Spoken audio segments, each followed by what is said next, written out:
All right, 9.3, further solving equations. Example, solve this equation. Pretty nasty looking, right? But at this point, some of you guys probably got some idea of what to start. So after I draw the line down the equal sign, anyone know what property we would try to do first that what we see here? Distribute. Yeah, distribute. So the -2 is going to go to all the items in the parentheses. And then -3 as well. We're going to have to distribute twice. So -2 times x is -2x. -2 times -5 is a +10. Bring down the +10 equals -3 times x is -3x. -3 times 2 is -6. Bring down the +x. That is correct. Thank you, guys. We are supposed to distribute.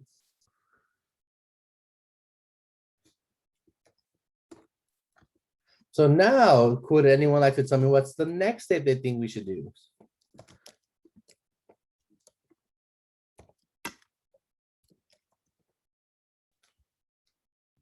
Combine like terms. Combine like terms. Now, when you say combine like terms, am I combining like terms in this whole entire line? Or how do I view combine the like terms? Combine like terms on either side. So combine the two tens on the left-hand side and combine the two x's on the right-hand side. That is correct. Thank you, Tanya, for that good in this explanation. So yes, we're going to combine the very like terms on either side, on each side of the equal sign. So on the left side, we can combine both tens. So we're going to get -2x plus 20. And on the right side, we're going to get -2x minus 6. Now, remember, we're solving equations, right? Well, our emphasis is to get letters on one side, numbers to the other. So from this point, how do I move the letters to one side? How do I move a -2x to the other side to get our x's together? Would anyone like to share? All right, the opposite of -2x is positive or plus 2x. What we do to one side, we must do to the other. As you see here, -2x plus 2x is 0. It zeroes out, so that's a 0. And then that happens to happen here. So now we have the leftover, which we have 20 equals -6. Now, when the variables get canceled out, class, which it does happen, which it just happened, when the variables cancel out and we're left with just constants, numbers, it becomes a sentence, a mathematical statement, a sentence that could be either true or false. So let's read this statement together. 20 equals -6. Ah, good memory, Joshua. So whenever the reason, so if you read Joshua's comment, he said, would it be a no solution? You are correct, but the only reason why it's going to be a no solution is because the x went away, and not just because the x went away, it's because we have a false statement. 20 equals -6 is false. And whenever the sentence that we get at the end where the x's cancel out, it's going to be a no solution. So a no solution exists because no matter what we do to get x, there's nothing we can get that we can plug in to give me a true statement. No solution would work for this equation. So now, class, you have been exposed to an example where an equation could not produce a solution. It is very much possible. And what occurs is the x's get canceled out on both sides, and the final statement that it produces is a false statement. They're implying it's a no solution. All right, guys. Here is a practice problem for you to try out. I'm gonna go ahead and give you guys about 2 minutes. We'll add more time if needed.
All right, guys, that was 2-minute timer. Would anyone like more time to work this equation out?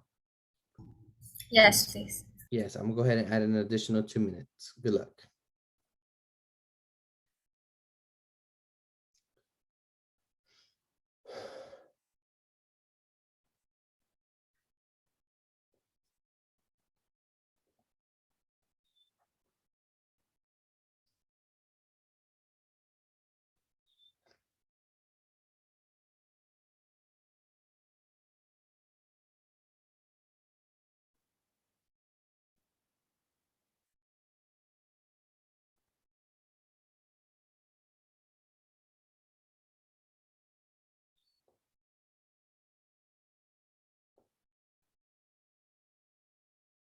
Okay, I'm done. Thank you. Okay, okay. Would anyone like more time, guys? Because I have 1 minute left.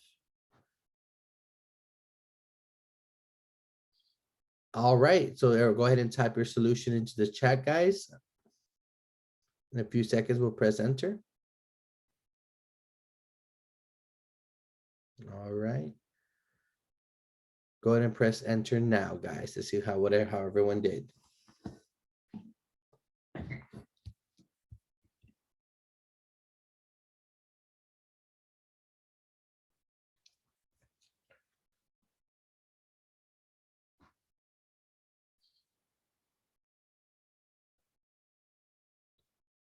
Okay, okay. So Adam, did you only get the 18 or did you also get the 10 as well? Yeah, I did get the 10 as well. Okay, okay, okay. Thank you, thank you. Now, class, you're telling me 10 equals -18, right? So you're not wrong if that's what you led to, right? But that's not technically the solution, right? You're not solving it. You haven't solved it yet. You pretty much just spit it out the final line or one of the final lines of this equation. What should be the final solution? What should you tell, like, what do you think the final solution is? So from this statement, 10 equals -18, you should either know that it's either true or false. And from that implication, true or false situation, there's just certain phrase or certain solution that we know it is because of the statement. So for example, 10 equals -18, that's a false statement. So because it's false, a false produces what? Look at Jacob's message. Because we get 10 equals -18, this solution here is actually a no solution. Nothing that we can plug in for X. There's no number at all, decimal, fraction, positive, negative, nothing that would work for this equation at all. So therefore it's a no solution. So does everyone see how I boxed the no solution part? So that's the final solution for this practice problem. Now, since you guys are, this is your first, has anyone ever remember seeing a no solution in an algebra class from high school? Anyone remember the no solution case? Or is this y'all's first time seeing no solution? Is this anyone's first time seeing no solution as an equation, as the answer of an equation?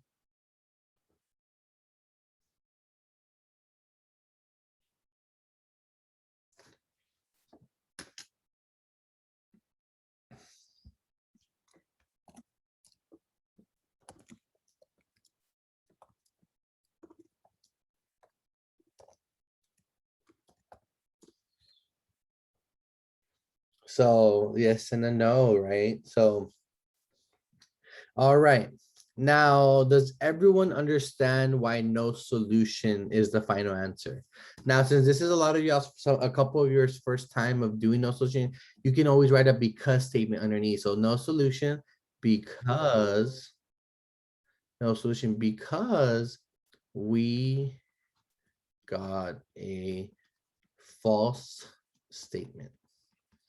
And because of that, just because of that falseness, is we can say it's a no solution. Any questions, guys, on the work here? Any comments, questions, concerns on the work? on the final answer, the justification?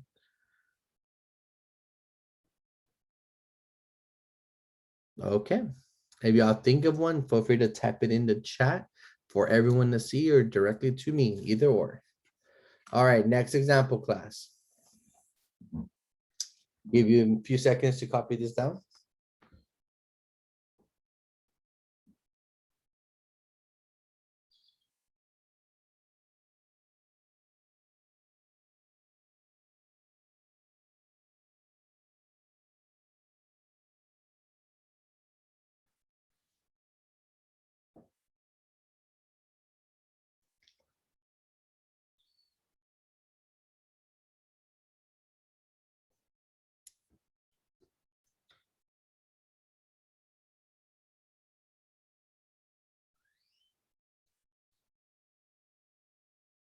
All right.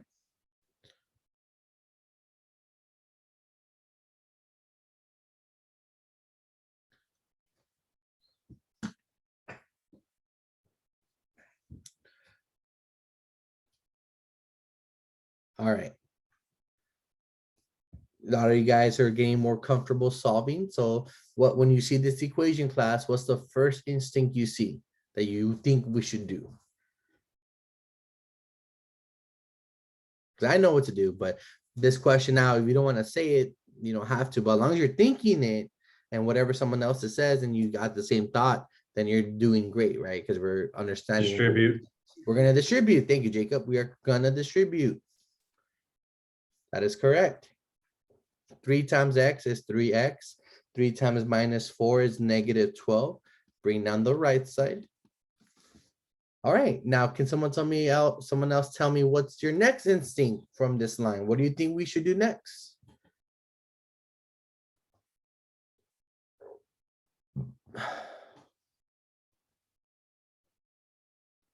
Add 12. Add 12.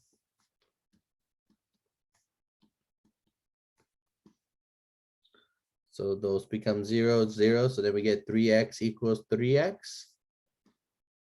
Now we're going to subtract 3x. So then we get 0 equals 0. That's a statement again, right? 0 equals 0.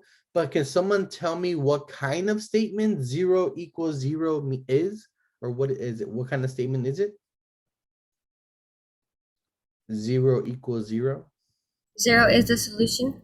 It's not that it is. Remember, so if it was a solution, it would be x equals 0, right? So x equals 0 would then be the solution, but 0 equals 0 is no longer a solution because x is gone now, but it's a true statement now. Now, when we got a false statement, it was a no solution, right?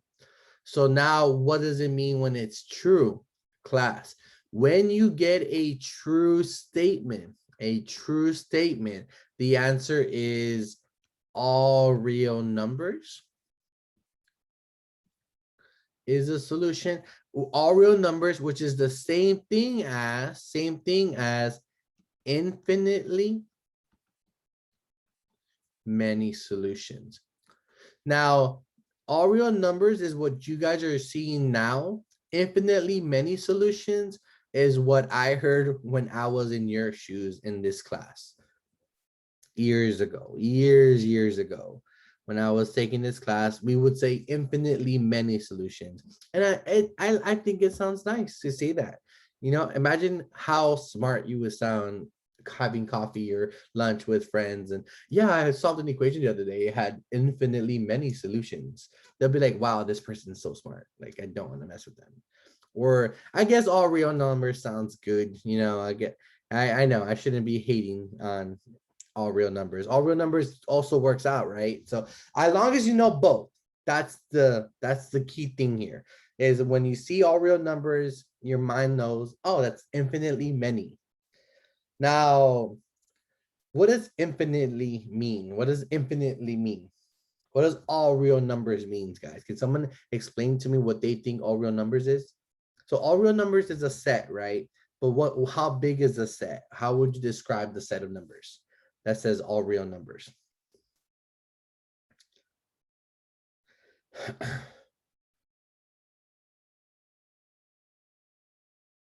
I am going to say what it is, but it's great to have you guys share what you think it is so we can either build on it or share the class a different perspective of it. You know, this is, remember, we are in college now, so we want to make sure.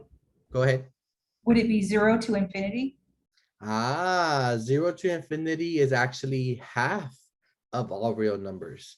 So that's a great question, a great statement, Tanya. So I'm gonna give you the set of all real numbers. So the set of all real numbers is negative infinity to positive infinity. This is another way to write all real numbers. So negative infinity to positive infinity is the same thing as all real numbers. Infinitely many solutions is the same thing as all these three things mean the same thing, okay?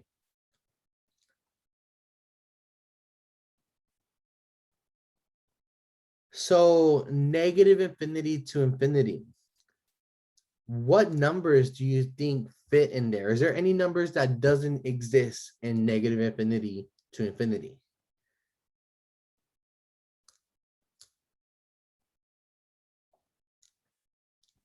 No. No, right? Because so what does that mean for a solution? So that's what that means, class. Check this out.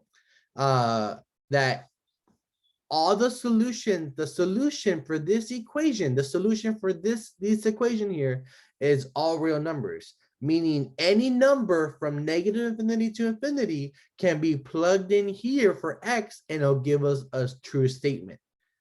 So someone give me a random number, any number in the world.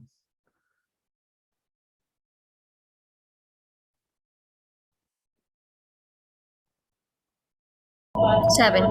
7, great number choice. That's my favorite number. So I'm gonna plug in 7 to the equation. So I'm gonna plug in 7. So it'll be 3 parentheses 7 minus 4 equals 3 times 7 minus 12.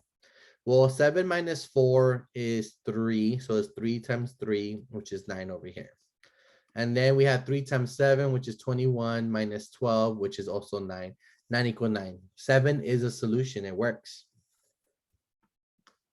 Look, Nicholas gave us 24. I'm going to use 24 now. So I'm going to draw a line underneath here, switch my color up. So it'll be 3 parentheses 24 minus 4 equals 3 times 24 minus 12.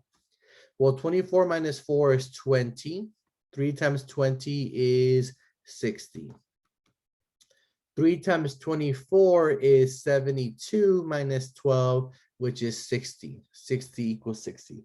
So therefore, 7 and 24 work. Pretty much, guys, any number from negative infinity to infinity will be a solution. So guys, this is an all real numbers solution. Beautiful, right? To have an equation created that no matter what you plug in, you can plug in 1.5674321 and to the for X, and you will get the same thing on both sides. That is an all real number solutions. The key here to get there is the statement that it produces needs to be a what statement?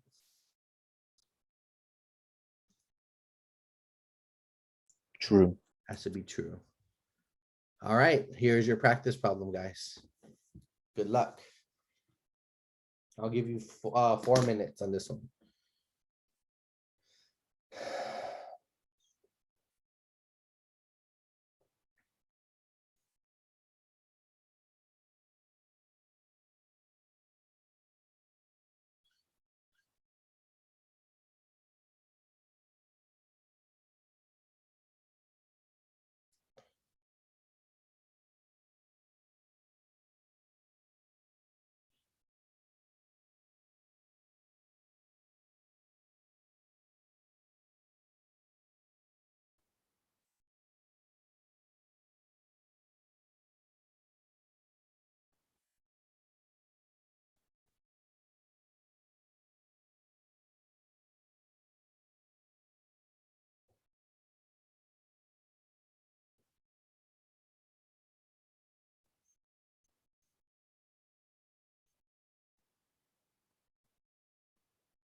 Don't be intimidated by the steps, okay, guys?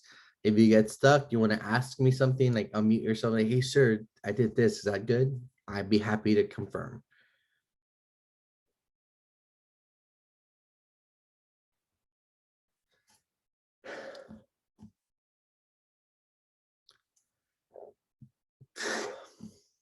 I'm gonna go grab a bottle of water. I'll be back.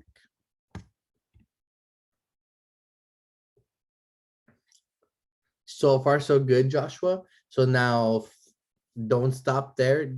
The objective mainly is to get X's to one side and then numbers to the other, right?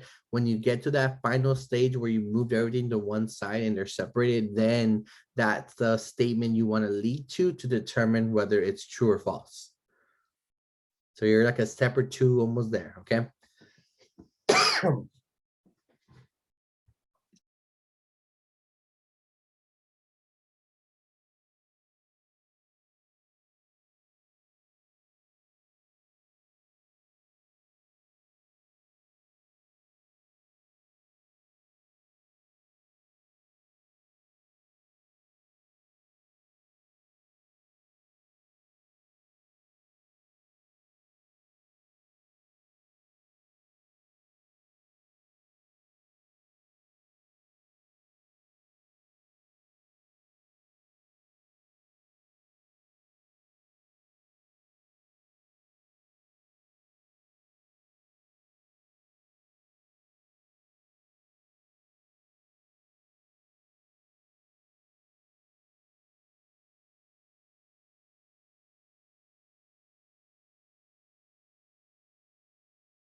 All right, guys, that was 4 minutes. Are there any questions so far? Any more time?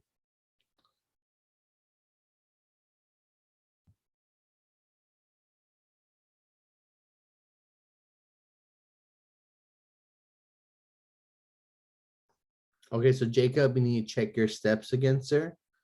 Sarah, you need to check your steps again.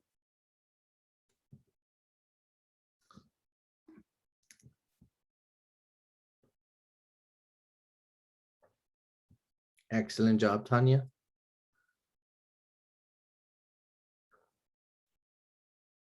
Great job, Joshua.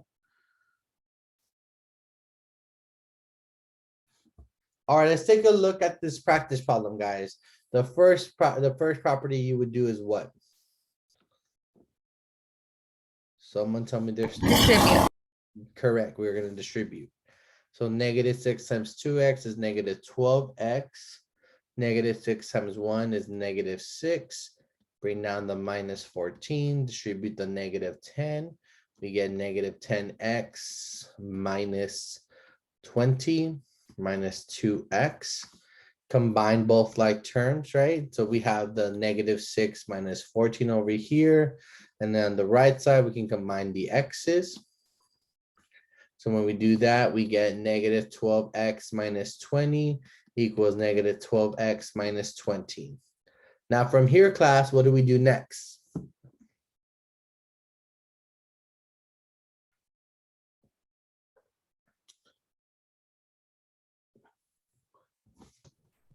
Either subtract the, or add the 20s to either side, or add the 12's x's to either side.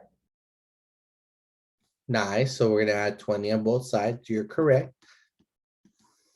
So then that gives us -12x equals -12x, because the 20s cancel out, giving a 0. Now I'm going to add 12x on both sides because we want x's on one side.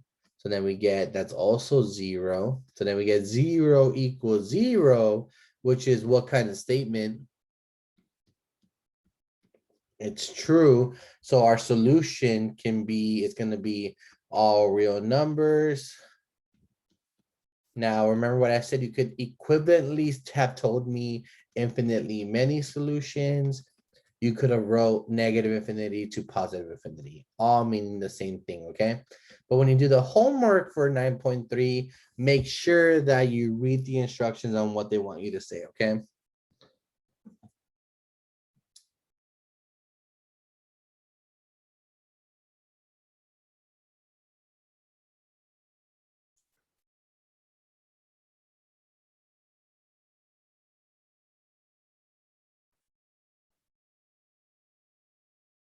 Does everyone see the steps? For those of you that sent me the incorrect answer, do y'all see my work compared to your work to see where you made your mistakes, guys? Are we all on the same page now? Excellent, excellent. I have a question. Yes, go I ahead. did get that answer, but when we have the negative 12x equals negative 12x, how come we don't divide and you add instead? So you should, can be honest with you, you could divide. So you know what, let me change my color up. So we're gonna get negative 12x equals negative 12x. You can very much divide, right? When you divide by negative 12, or negative 12x, right? Well, when you do that, this negative 12x over negative 12, that's 1. And when you do negative 12x over negative 12x, that's also 1. What do we still get here? What does it say? 1 equals 1. What's 1 equals 1? Is that true or false? True. So no matter what route we take, divide, add, whatever, we still get to the same end road. You see that? Okay, I see. So the biggest thing, though, the biggest takeaway that we want, that I want for you, is to know that you can do any step as long as it's correctly done. So we could have added, we could have divided, but you, and seeing that, oh, okay, my thing is, as long as you saw 0 equals 0, or you saw 1 equals 1, that you instinctively know, oh, it's a true statement. So since it's true, it's all real numbers or infinitely many solutions. Okay. Okay, I get it. Thank you. Great question, though. Thank you. Brianna, the first part had right. Yes, combining like terms is very confusing, Brianna. Very confusing. So that's why, if you remember in the early lessons, Brianna, I always use kind of money in the context. So like when you're combining like terms, if it's a positive number or you're adding, think about it as you getting money, like you found money and you got paid, you got positive money. And if it's a minus a number or negative a number, know that we're spending it, right? We're spending it because we're losing the money. So when you look at the orange highlighted part, Brianna, on the left side, the 6 is negative. So now, does that mean you have $6 or you owe $6?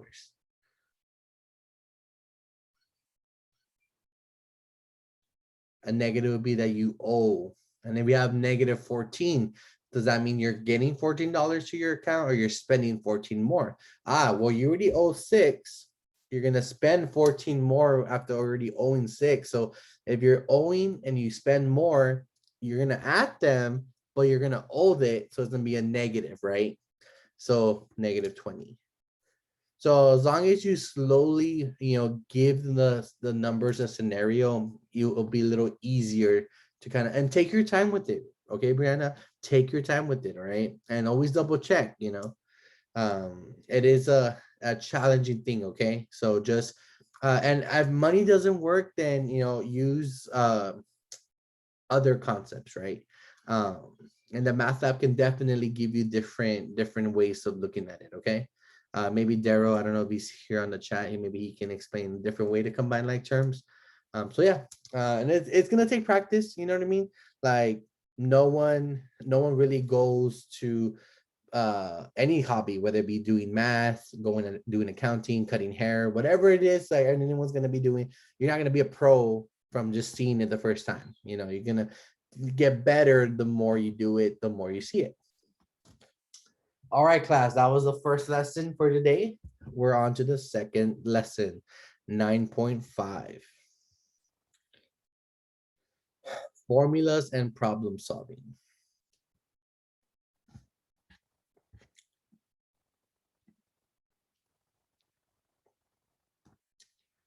Definitely, Sarah. Negatives and subtractions is very tricky. There you go, Daryl. Thank you. Putting like terms next to each other always helps. That's very true.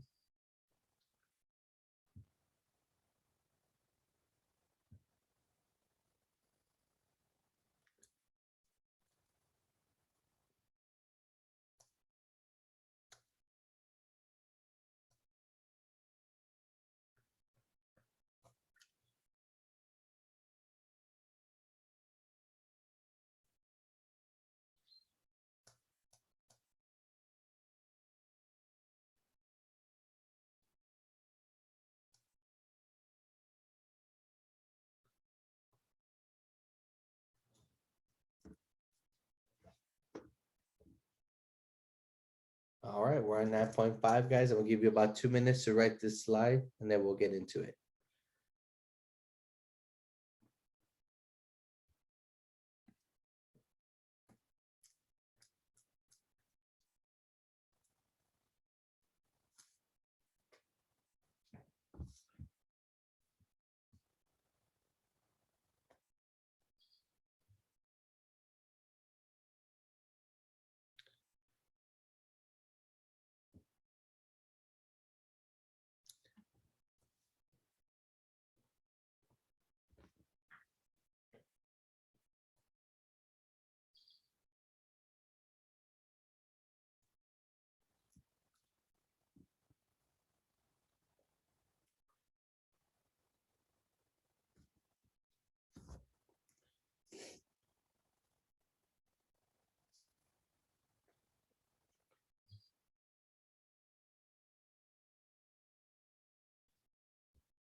Now, before I get into this example real quick, I'm gonna wait for the timer to go off.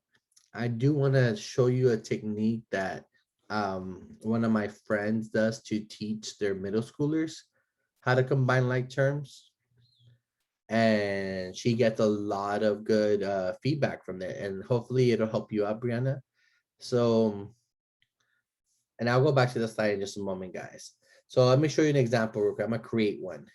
Give me a second. So I'm gonna say 5x plus 9. Oh, actually not plus 9. Let's do -9 minus 2x plus 4 equals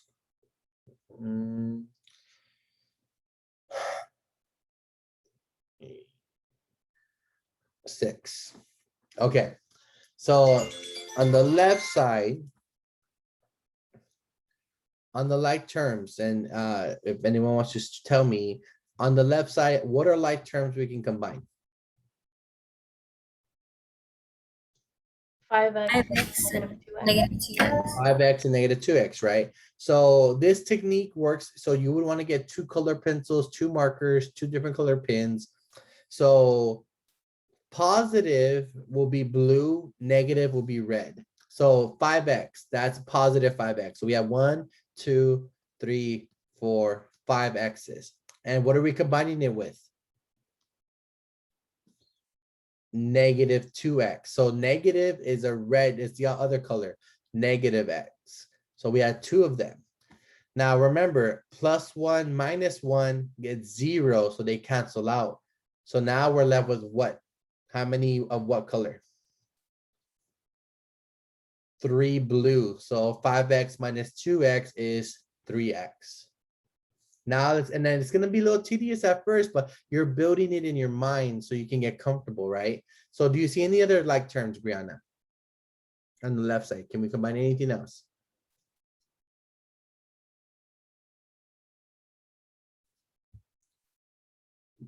Are you sure? Look again. So we combine the x's. We have what didn't I highlight yet, Brianna? What's still on the left side?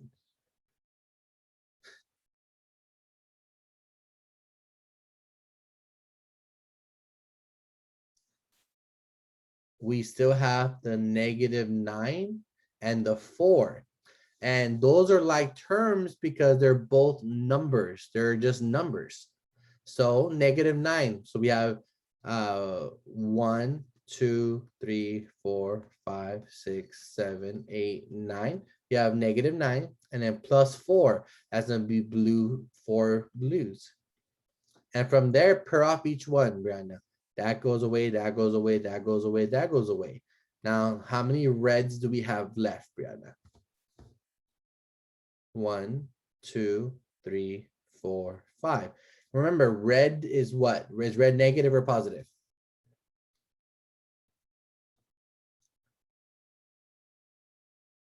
Red is negative, so we'll have -5 equals 6. And now there's no more combining like terms, so we start solving for x. Add 5, which you're okay with solving for x, right, Brianna? It's just combining like terms that tricks you up. Yeah, okay. So you can use this strategy if you want. You can use x's for x's, circles for numbers. It doesn't matter as long as you have two different colors, one positive and one negative, and line them up next to each other so you can cancel out each pair. And if there was more reds, then it's negative, the answer, the result. If it's more blues, it's a positive combination, stuff like that. Hopefully that example gives you another technique you can use, Brianna, to help you get comfortable combining like terms, okay? I hope it didn't confuse you again more. All right, let's take a look at 9.5. Substitute the given values into the formula and solve for the unknown variable. So they tell us D equals R times T. For D equals 31,680, R equals 400. So we get 31 equals R time, no, we know R is 400. So plug in 400 times T.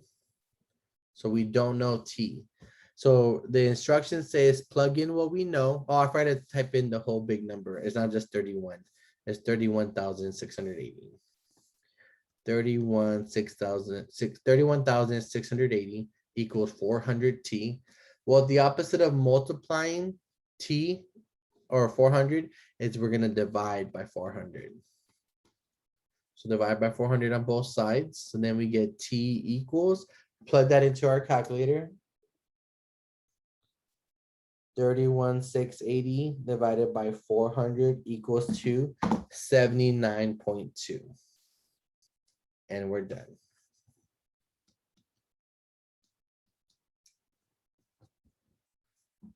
Any questions on what we plugged in and what step we did to solve? Any questions? All right, moving on. Here's another example. I'll give you a minute to kind of write these down. So it says substitute the given values. Solve for the unknown variable. P equals 2L plus 2W. P equals 140. W equals 30.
Alright, guys, let's take a look. So P equals 2L plus 2W for P equals 140. So I'm plug it in. So it'll be 140 for P equals 2L plus 2 times W, which is 30. Now we use our algebra to simplify. 2 times 30 is 60. Bring down the 2L equals 140. Now it's just an equation. So I'm gonna flip it over. 2L plus 60 equals 140. To get L by itself, I'm gonna subtract 60 on both sides. So I get 2L equals 80. To get L by itself, divide by 2. So then I get L equals 40. And we are done. I just need a minute to copy it. Okay, thank you.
Can you explain this one again, please?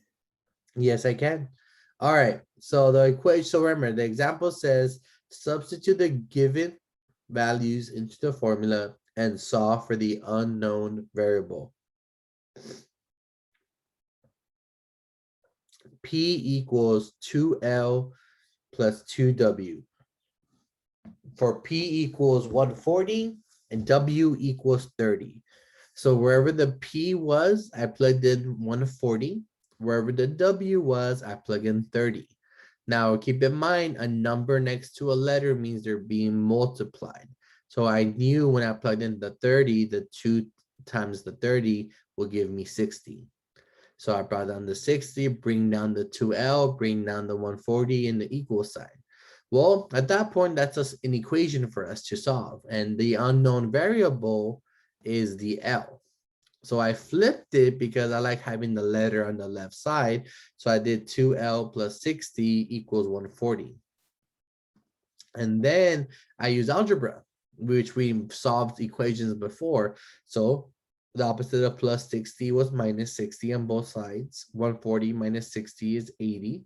Bring down the 2L. Remember what I said in the beginning, a number next to the letter, they're being multiplied. So the opposite of multiplication is division. So we divide by 2 on both sides, therefore getting 80 divided by 2, which is 40. Okay, I had just got lost when you flipped it, I guess. Ah, okay. No, and which happens, okay? It's totally happens, but the goal I is get it. as long as you're comfortable now. Okay, good, because you're gonna have some practice problems in just a bit. So we just did that. Here is another example.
All right, substitute the given values, solve for the unknown.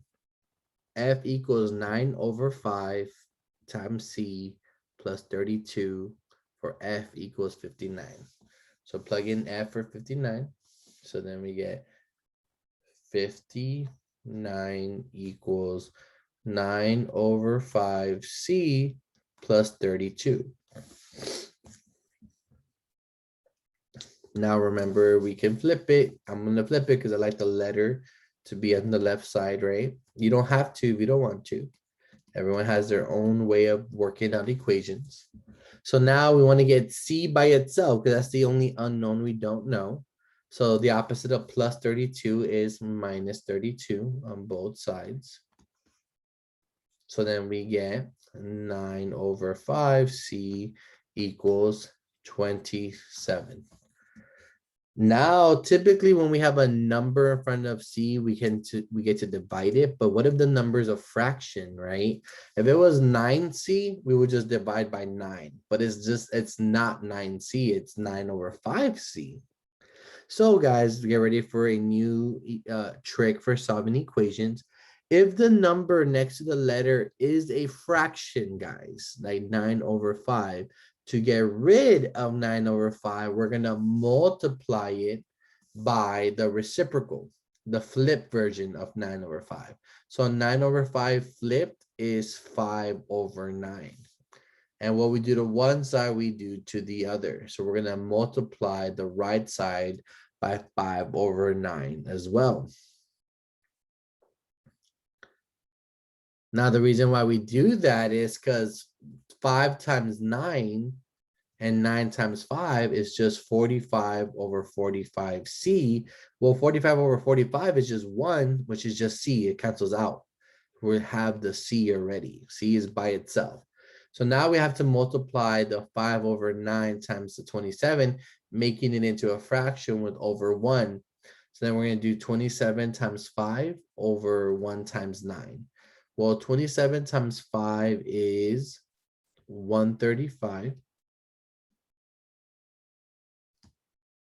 And then over 9. And then plug that into the calculator. We get 135 divided by 9 equals 15. So C equals 15 when F equals 59. Any questions on this example? No, but I like a question in general. Go ahead. For the assignments, was it like due up to like test number 2? Yes. I was kind of confused. Yes. So if you read the email from last week on Canvas, I told y'all all that had to be due by this Sunday was test 1, test 2, and homeworks 1 through 13. Oh, okay. And if we didn't get to complete everything, are the assignments closed right now, or They like? are closed right now just because I'm teaching class right now and I Mhm. taught earlier and I had to submit some paperwork. So I haven't had a chance to open them up. But once my class is done for today, I will be opening up those assignments from the beginning and then even the future ones. And yeah, I should be updating the date again. So Thank you so much. no, thank you for your question. All right. Is anyone still copying this before I move on?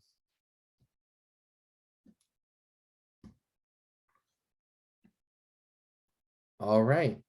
Here's the other example. So you are going to have problems like this. It is going to be your job so go ahead and write it down first, and then I'm going to read it to you, and then we're going to work it out together, okay? So they're not always going to be like that simple where they give you an equation and you just plug it in. They're going to give you words, sentences, and then it's our job to read it and set up something for us so we can get the solution. So I'll give you a moment to write this word problem down, and then we're going to jump into it, okay?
All right, let's take a look at the problem. The length of a rectangular road sign, the length. So remember, it's about reading it, right? So the length. So what letter do y'all want to call the length? We'll call it L. The length of a rectangular road sign is, what math symbol is? Equal sign. It's 2 feet less than 3 times its width. We know width is W, and we know the length is 2 feet less than 3 times its W. So 3 times the width, and then the length is 2 feet less than 3 times. So we're gonna take away 2 feet from the 3 times the width. Find the dimensions if the perimeter is 28 feet. So we know perimeter, we know this formula for length. So we know what the perimeter and the formula for length is. So what is the formula for perimeter? So the formula for perimeter, class, is P equals 2 times L plus 2 times W.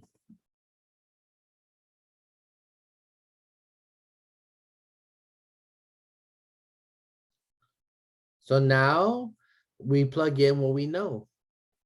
What 2 things do we know, guys, that we created from the first line? Or the first 2, right? We know L is 3W minus 2. We know that's what L equals to. And we know this is what P equals to. So instead of P, I'm going to write the number 28. Then I'm going to write 2. Instead of L, I'm going to put parentheses 3W minus 2. And then bring down the plus 2W. Can we solve this equation now? What's the one letter we still don't know? We don't know W yet. So we're going to go ahead and solve for W. Distribute the 2. So then we get 6W minus 4 plus 2W. Bring down to 28. Combine like terms, 6W plus 2W is 8W minus 4 equals 28. We're going to go ahead and add 4 on both sides so we can get W by itself. So then we get 32 equals 8W. Divide both sides by 8. And then we get W equals 4. So now that we have the width, remember, it wants us to find the dimension. So we know width is 4 feet. So now we have to find the length. Well, guess what? The length is equal to 3W minus 2. Do we know W? Yeah, we know W is 4. So it'll be 3 times 4 minus 2, which is 12, take away 2, which is 10 feet. So we know the L is 10 feet as well. And thus we have both dimensions of perimeter, length and width. It's crazy how this 2 sentences create such a elaborate problem. What questions do we have on this example, class? I'm still copying. Okay, good. So after getting the width, we just plug it in and that gives us the length.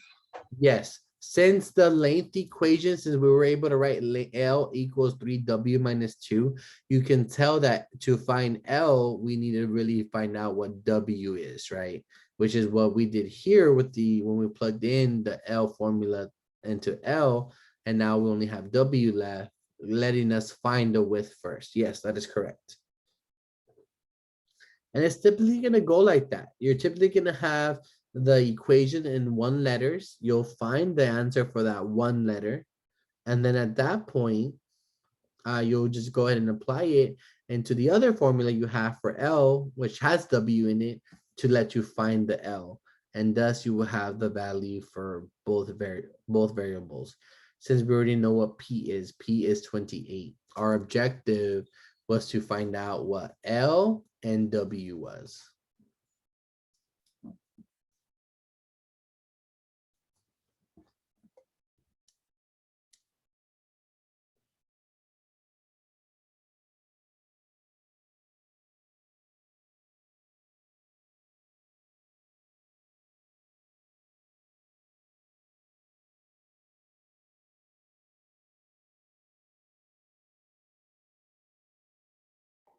Okay, I'm done copying. Thank you.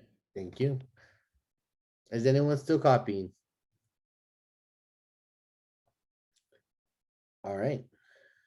I want you to try this out on your own, guys.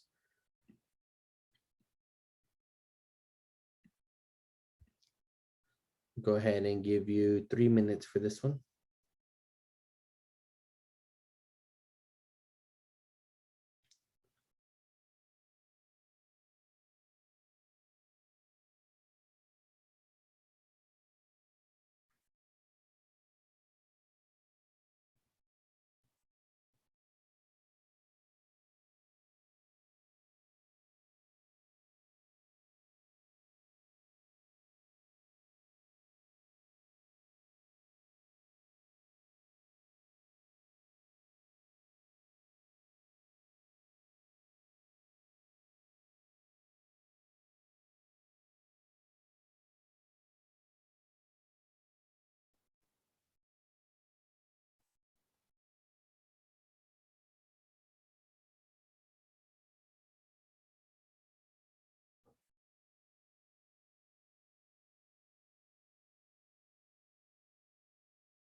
Hey, sir, would we use the same formula?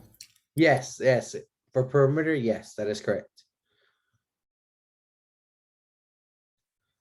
So the formula for perimeter, let me write it again. My bad, guys. You do have it in your notes, but I'll write it right here.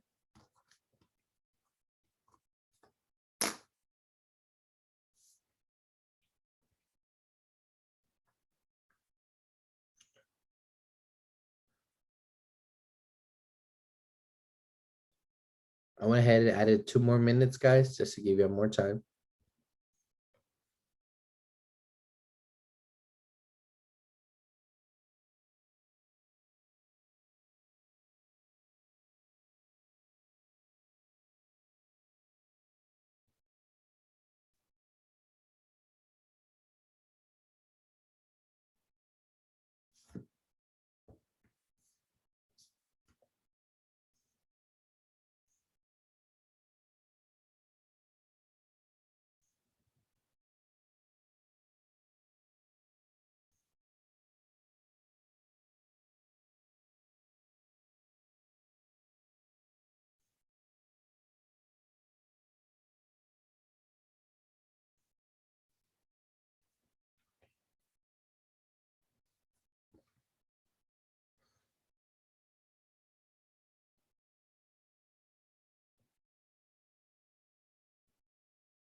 All right, guys. Anyone need more time or is everyone ready to share their answers?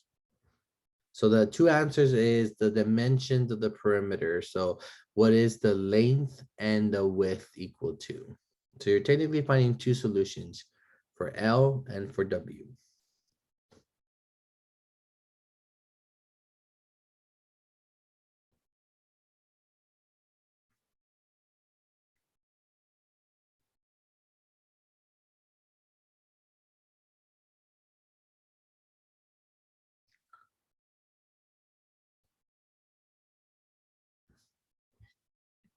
The P is 52.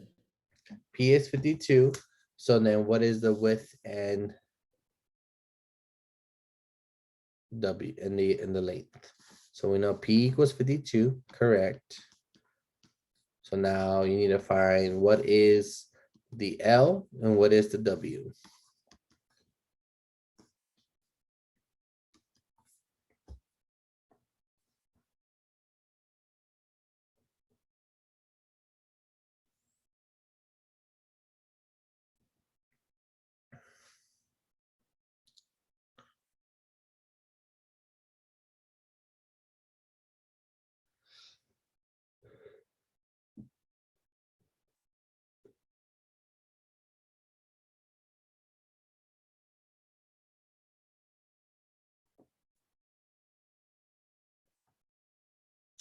All right, the width should have been 5 feet and the length should have been not 5 feet, but meters, so M, and 21 meters for length.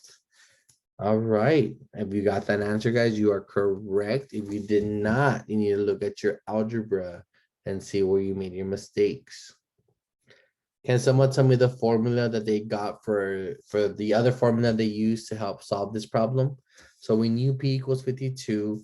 What was the other fact that you had to use to get the solutions we need?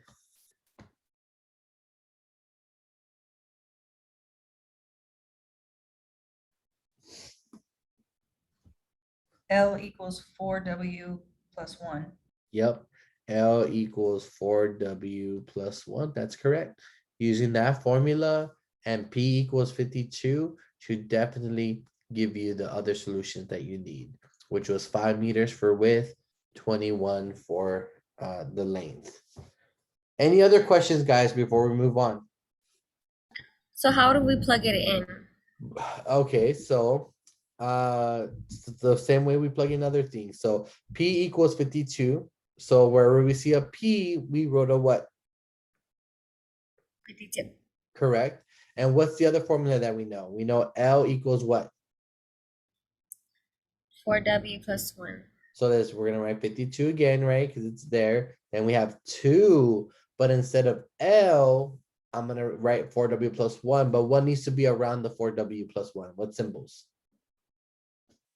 What do we use when we substitute? Parentheses. Parentheses, correct. So then we draw parentheses. So then we do 2 parentheses, 4W plus 1, close the parentheses up, plus 2W. And now, as you notice, we have no more P, no more L. The only letter we have now is W. So we use algebra to solve for W here. Does anyone need me to keep going, or are y'all okay from here?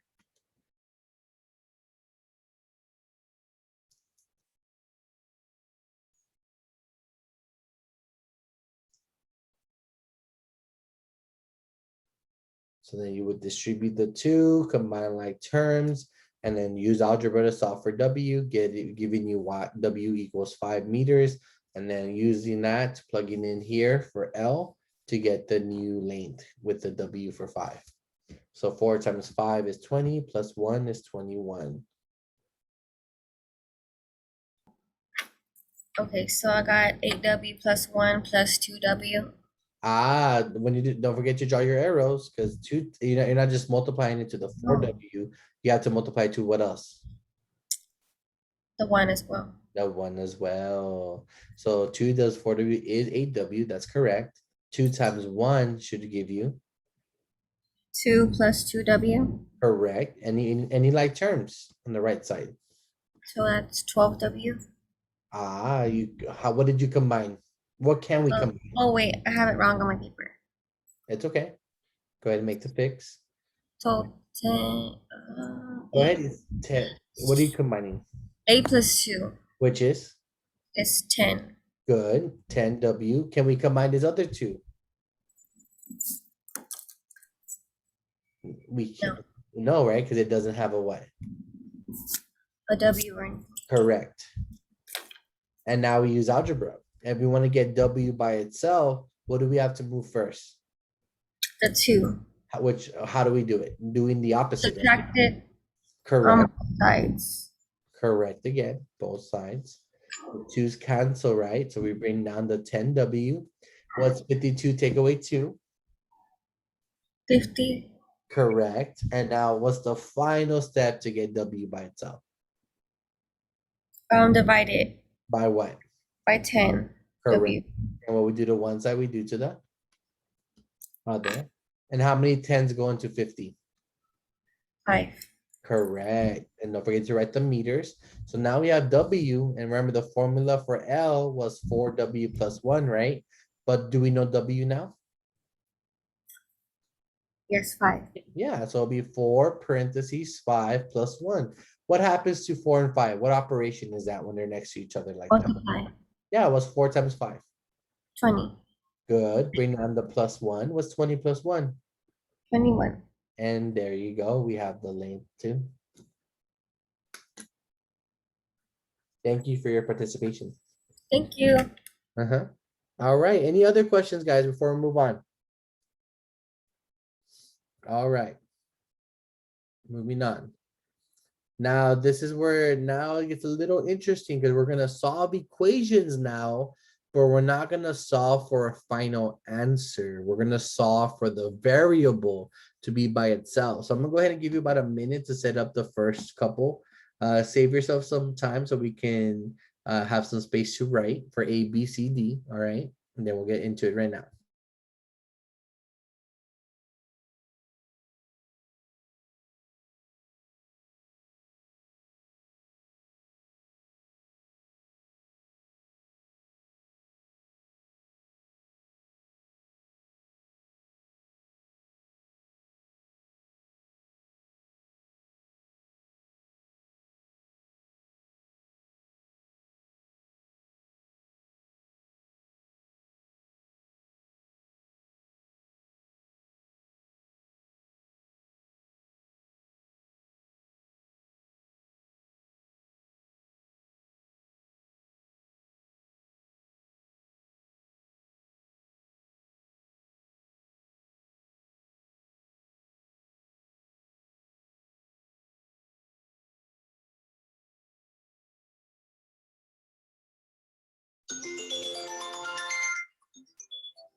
All right, let's take a look at example A. So look at the instructions. So solve the equation for the given variable. So let's look at what A is asking us. So it's asking us to solve V equals length times width times height. Because we know when two letters or numbers and letters are next to each other, they're being multiplied. This case, there are all these letters being multiplied. So now we want to get L by itself. So now we have to move the W and the H. And since we know we're multiplying L, W, and H, we know that the opposite of multiplying is division. So we're going to divide both sides by WH to get that L by itself. So then we get L equals V divided by WH. And we're done. So the point of this slide is, can you see an equation? Can you see what's going on? And can you unravel it or unwrap it to get the letter that we want by itself? Look at it. We have y equals mx plus b. What can we say about m and x? They're being what? Multiplied. Good. What's happening to the b? It's being added. Good. So now let's look at what they want us to do. They want us to solve the equation for x. So we want to get x by itself. So if we're looking at this equation and we want x alone, we need to move the extra baggage first. So how do we move a plus b to the other side? Subtract. Subtract it. So minus b, and what we do to one side, we do to the other. The b's zero out. So then we have mx equals y take away b. Because they're not like terms, they're not numbers, so we can't subtract them. So we write what we see. We see y minus b, so we write y minus b.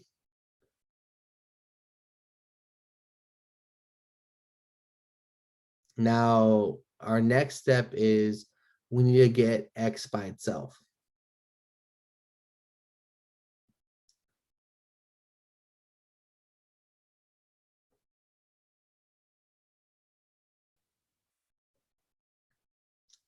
So how do we move the m, class?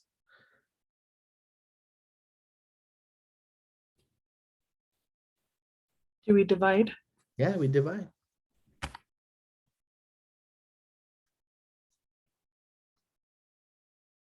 So then we get x equals, so write it out finally, x equals y minus b over m. And we're done. You don't have to understand what y and b and m are. Just got to understand what's happening to each other so we can unravel them to get that letter by itself. Let's look at C. C says P equals 2L plus 2W for W. So we know P is by itself. We know 2L's being what? 2L Multiplied. multiplying, and 2W's being also what? Multiplied. But together, they're all 2L, 2W are both being what? Added. Added, right? So for C, we want to get W by itself. So what do we need to move over to get the 2W by itself?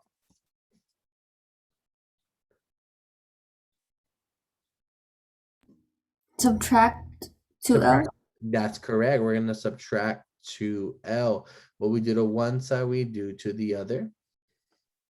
That cancels out. So then we get P minus 2L equals 2W. We are on the right track of getting W by itself. Can someone tell me the next step?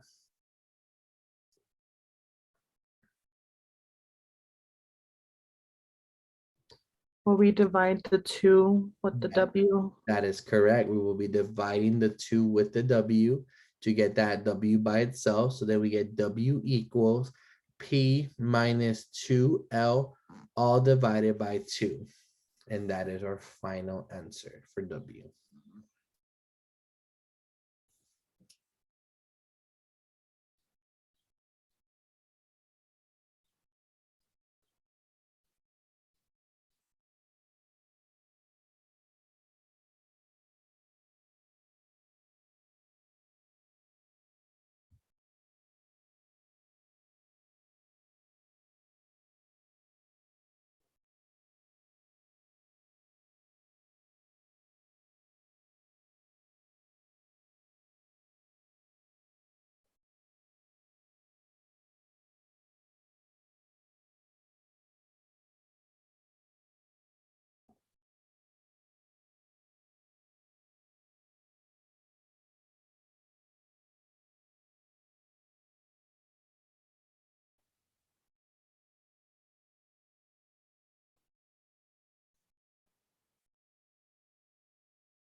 All right, let's look at D. F equals 9 over 5C plus 32 for C. So we want to get C by itself. F equals. So now what will we move over first to get the 9 over 5C by itself? And how do we do it?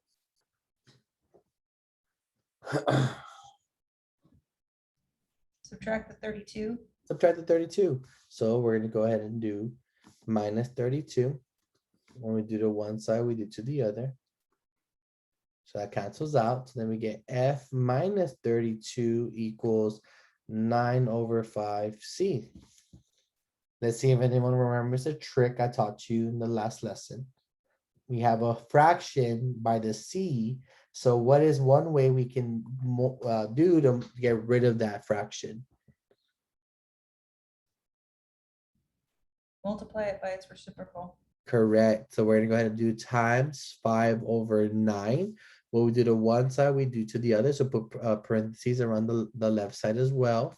So then this cancels out the fractions, giving us C by itself, and just bringing down the same way. You don't have to distribute the 5/9. You don't have to. Could you? You could, but that's just gonna be extra algebra, and no one likes to really multiply fractions. So you can just rewrite it down, and you're good to go.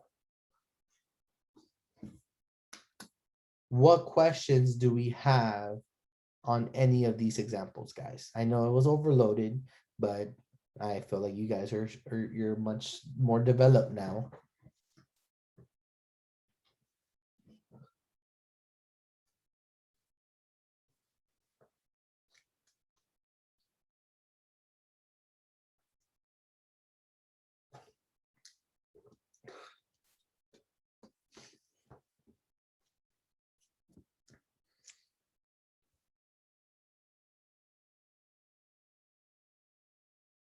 Can you go over the last one again, please? Yes, I can. So the equation was F equals 9/5C plus 32. So our objective is to get C by itself. That's what we want. So we know the plus 32 is there. So the opposite of plus is minus. So we subtract 32 on both sides. So that cancels out here. So now I bring down the 9/5C right here, and then bring down F minus 32 because they're not like terms. So we just write what we see. So we have F minus 32 equals 9/5C. Well, earlier I explained to you, whenever you have a fraction 9/5, to get rid of that fraction, we multiply by the reciprocal. And when we do to one side, we have to do to the other. So that's why this one has a 5/9 too, because we did it on both sides. And we included parentheses because there's two things here, F and 32. So that's why we had to put the parentheses. Well, these two, if you multiply it out, 5 times 9 is 45. 9 times 5 is 45/C. Well, 45/45 is just 1. So they cancel out, leaving C by itself. And over here, you could distribute the 5/9, but that'd just be extra steps that it's not really necessary because it depicts it enough. And you just bring it down and bring the C down, and we have C by itself now. Thank you.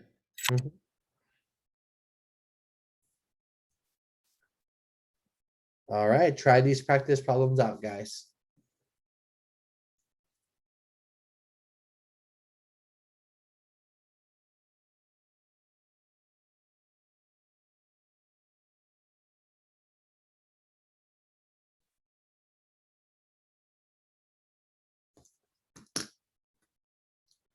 Go ahead and give you guys about 5 minutes on this one. Good luck.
All right, guys. So anyone want to share what they got for A?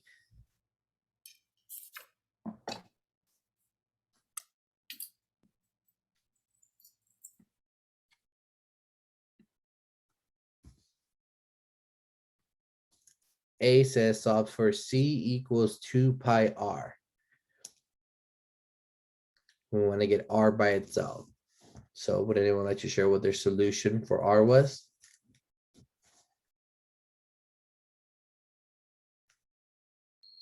Divided by 2 pi. Was divided by 2 pi, I'm sorry. The C and So C pi r. by what? So C is on top, right? What's on bottom? Divided by 2 pi. Okay, thank you. All right, r equals C divided by 2 pi. That is correct. Good job, Joshua.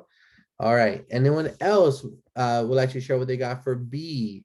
So B, you're looking for L. Anyone want to share their solution for L for B?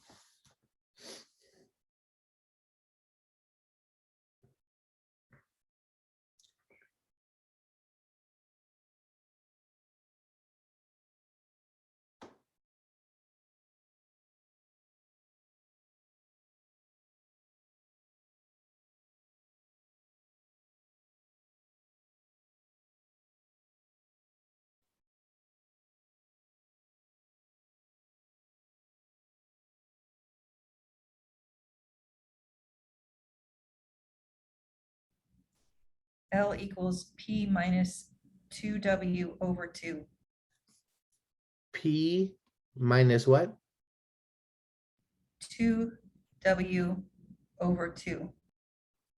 Excellent. And we got this, L equals P minus W over 2. You are correct. Good job, Priscilla. All right, C.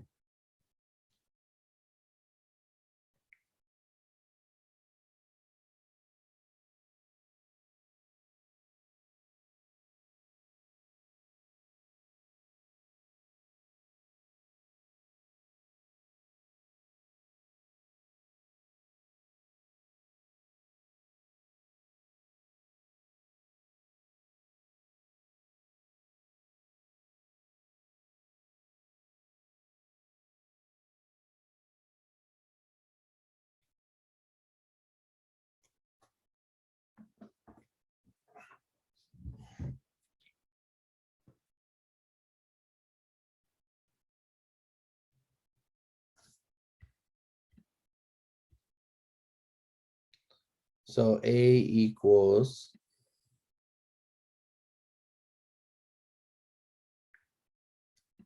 P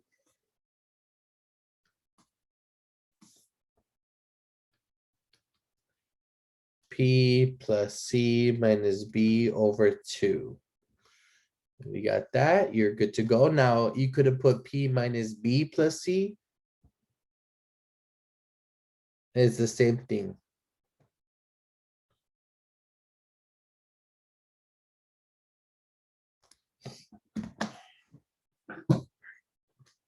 Any questions for A, B, or C so far?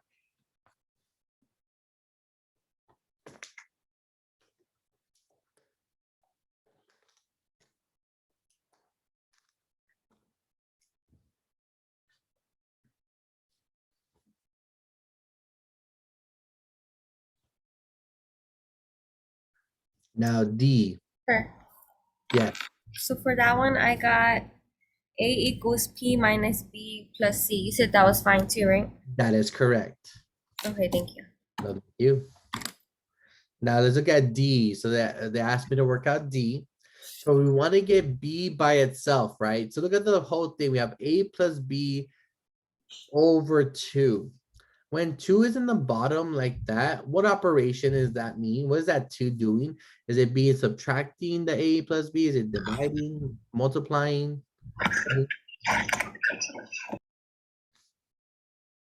Dividing. Dividing, and the opposite of dividing is multiplying. So when you have this with a big fraction on the right side, that's dividing. So we're gonna multiply the bottom number on both sides.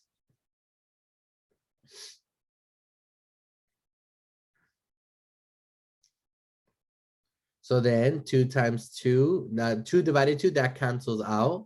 And we're left with 2a equals a plus b. Now remember, we want to get b by itself. So moving the a is subtracting the a.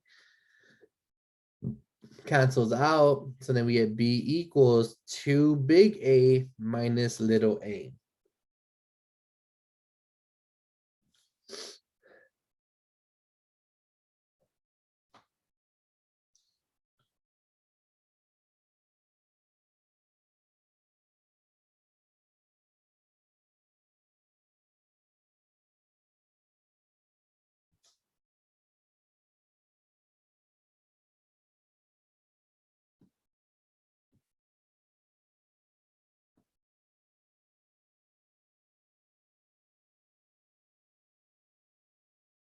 And then that's it for D.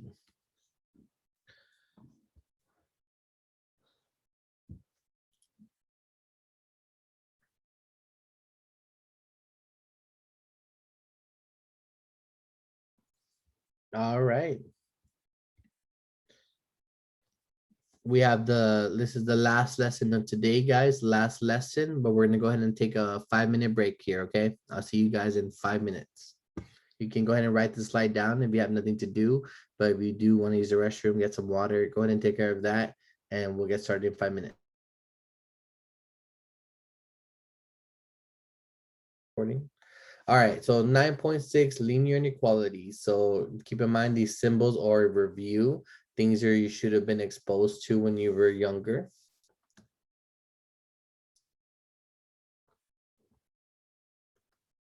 So we have less than, so the thing is pointing to the left, right? It's a less than symbol. The pointing to the right is going to be greater than. When there's a line underneath the less than, it's less than or equal to. So you have to say the whole phrase, right? So when you see this symbol, it's a greater than or equal to, okay? So it's very important that you know how to correctly say these symbols, because they're logical symbols and we are going to be using them in this lesson. And you will be seeing these symbols in your next math course as well. So you do not want to skip this lesson. You don't want to half-ass this lesson. Okay. So let's take a look at the example, the first example of the day. Graph. So you have to be able to read this, right? So I'm going to go ahead and right here, this part, you're supposed to look at this and be able to read the symbols out loud into words. So graph X greater than or equal to -1. I just read that highlighted part. Then write the solutions in interval notation. So you're about to learn what interval notation means, right? We're about to learn how to create that notation. So to graph this class, a ruler is part of your school supply list. So if you have a ruler, grab it. If not, then try your best to draw a straight line. Because in this lesson, we're going to be drawing number lines. Okay. Now, a number line is just a way to write numbers with order, right? So in the number line, the most middle number is typically 0. And then numbers to the right of it is positive. So it's +1, 2, 3. And to the left is -1, -2, and -3. Okay. This is our first number line in this lesson or in this class. So we want to graph the yellow portion. We want to graph X is greater than or equal to -1. So guess what that means? An inequality. So if it was X equals -1, it'll just be here at -1. We'll draw a dot. But it's a greater than. So there's multiple numbers that are going to be greater than -1, right? Like 0 is greater than -1. 1 is greater than -1. +2 is greater than -1. The +3. So pretty much how many solutions are we going to be able to have for this inequality, guys? Anyone have an idea of how many solutions we can pick that will give us a true statement? Any ideas?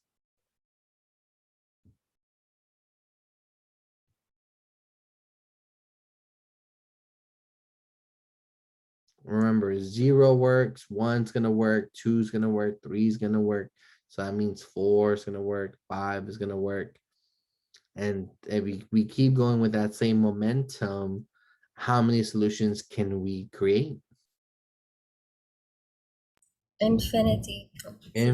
Infinity solutions, you're correct. But how do we graph it though, right? Well, since it's greater than or equal to, guys, greater than or equal to, it's going to be a closed circle at -1. So whatever number this is, so -1, I'm going to go ahead and go to -1, and I'm going to draw a closed circle on top of -1, a closed circle. So because of this symbol, so whenever you have a less than or equal to greater than, it's going to be a closed circle, or it's going to be brackets.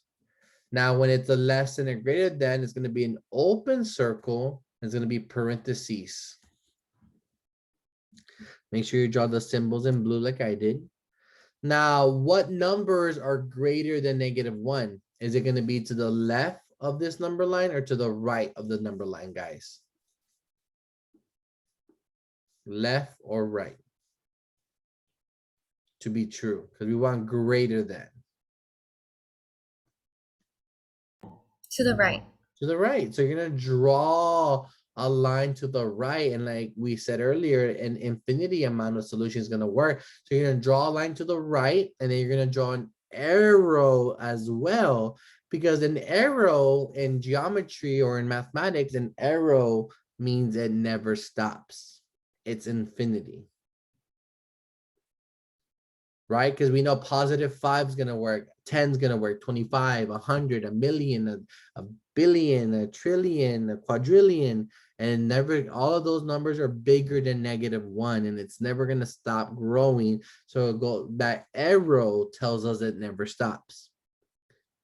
And right there, that's the graph. This line right here, this blue number line is the graph. We're done. Okay. So now that we showed this graph is the solutions of this inequality. It's any number from this blue line is going to be a true statement, like +3 right here, right? +3, 3 is greater than, that works out. So does 5, so does 10. So this line is the solution part. We're good there. So now we need to write them in interval notation. So interval notations is very, pretty much, how do we write this into symbols? So what's my smallest number that can be true? We can plug in a what? -1, right? Because -1 is equal to -1, right? And this symbol is greater than or equal to. So that's why -1 is closed right there. So we're going to do a bracket. Watch me, it's a bracket. My smallest number was a -1, comma, all the way to what? What kind of infinity is to the right? It's going to be all the way to positive infinity, because it never stops the solutions. So right here, this is the interval notation. So to the left of the number line is a positive infinity. To the left side of the infinity, a number sign is a negative infinity, right? Because there's -5, -10, -1,000,000, -2 billion, and so on, you know. And this is how you write interval notation. Since it's a closed circle, it's a bracket, comma, and an infinity, since the arrow is going to the right side. All right, now we're going to take all of this and you're going to go ahead and try it out for yourself.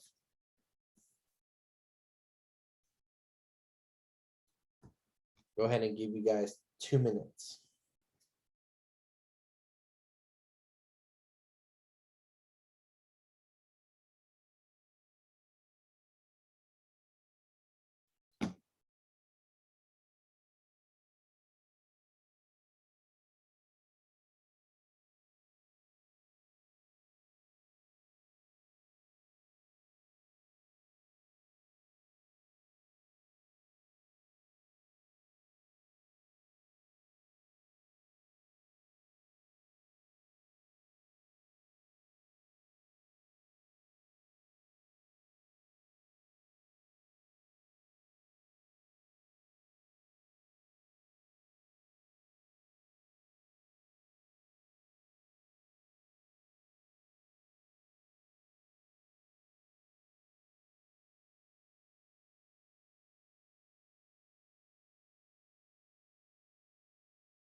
Can you go back to the other one really quick so I could copy the answer?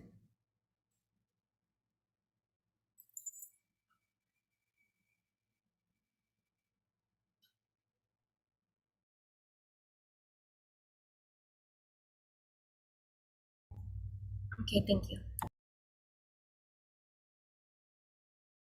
All right, guys, so graph X is greater than or equal to -2. Then write the solutions in interval notation. So we're gonna go to -2. Can someone tell me if it's gonna be an open circle or closed circle? Close circle. Good. Now, which way are we gonna draw the line? To the left or to the right? To the right. Good. Don't forget to draw your arrow. And that is the solution, the graph. So now we need to write the interval notation. So looking at what kind of point this is, am I going to use a bracket or parentheses? Bracket. Good. What number do we start at? -2. Comma, where do we stop at? Infinity. Correct. And what symbol after infinity? Make sure it's always a parentheses next to infinity. Never a bracket, okay? A bracket, you can never contain infinity, so it has to be a parentheses. And we're done. Any questions on this practice problem, guys? Any questions at all?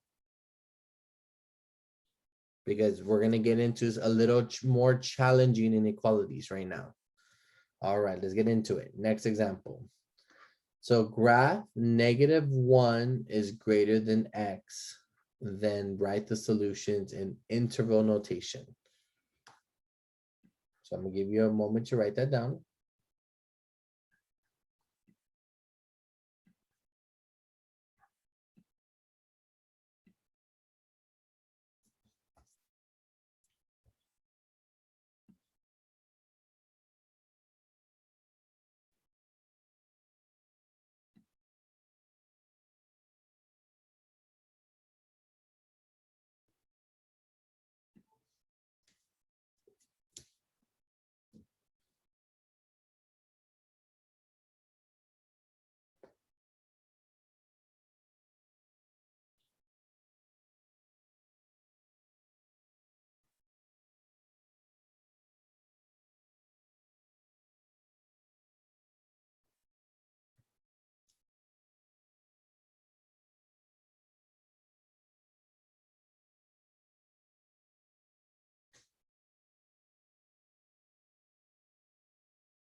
So graph -1 is greater than X, write the solutions in interval notation. Now you can graph it with the inequality being like that, but remember these are notes, so I'm gonna try to teach you any extra tricks or information if I can. So when you have it written like this, number -1 is greater than, you graph it the same way, the way it reads, right? But now it's a little more confusing because you have to understand which way to shade, right? It's no longer that clear cut anymore. You have to kind of think about what it says. -1 is going to be greater than X. X is all the solutions, right? So -1 is going to be bigger than all the solutions. So how is that going to look like, right, on the number line? So I'm gonna first draw my numbers, right? So it'll be 0, +1, 2, and 3. Then I have -1, -2, and -3. All right. Now, the trick here is if you ever have the X on the right side and a number on the left side, the trick is you flip them. So then you get X over here and -1 over here. But rather than it being a greater than, since we flip the sides, we have to flip this too. Like we flip everything together. So these two flip, so this greater than becomes a less than. And these two are logically equivalent. x is less than -1 is the same thing as the original problem, okay? But guess what? We know how to graph this part here. X is less than -1. So I'm gonna get my colored. So x is less than -1. So I'm gonna go to -1. It's less than, right? So since it's less than, it's gonna be an open circle now. Now, what are numbers less than -1? Well, greater than would have been to the right. So the opposite of right is left. Draw your arrow. And now we have to write the interval notation.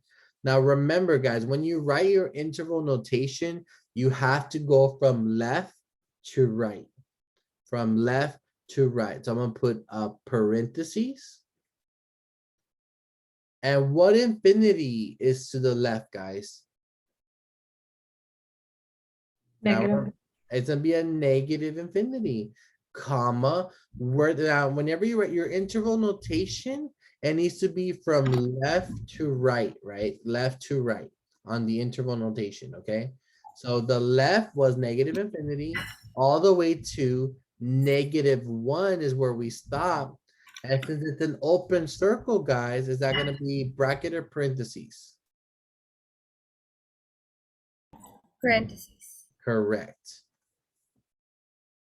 And that is the interval notation. So does everyone understand the interval notation being written in left to right? Because I want you to understand something. This is not the same thing as saying -1 to negative infinity. Like this is, you cannot say that. That's not okay.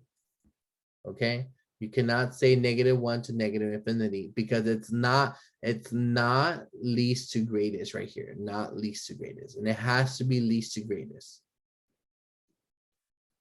Okay. Does everyone understand that about my statement here, why these are not the same?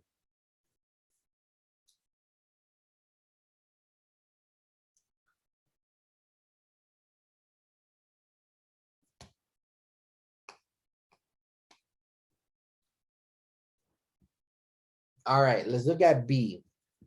B is -4 less than x less than or equal to 2. Write the solutions in interval notation. So -4 less than x, I'm gonna rewrite that again here, right? So it's gonna be -4 less than x less than or equal to +2. So let's write that out. So we have 0 in the middle, +1, +2. And then we go to the left, -1, -2, -3, and -4.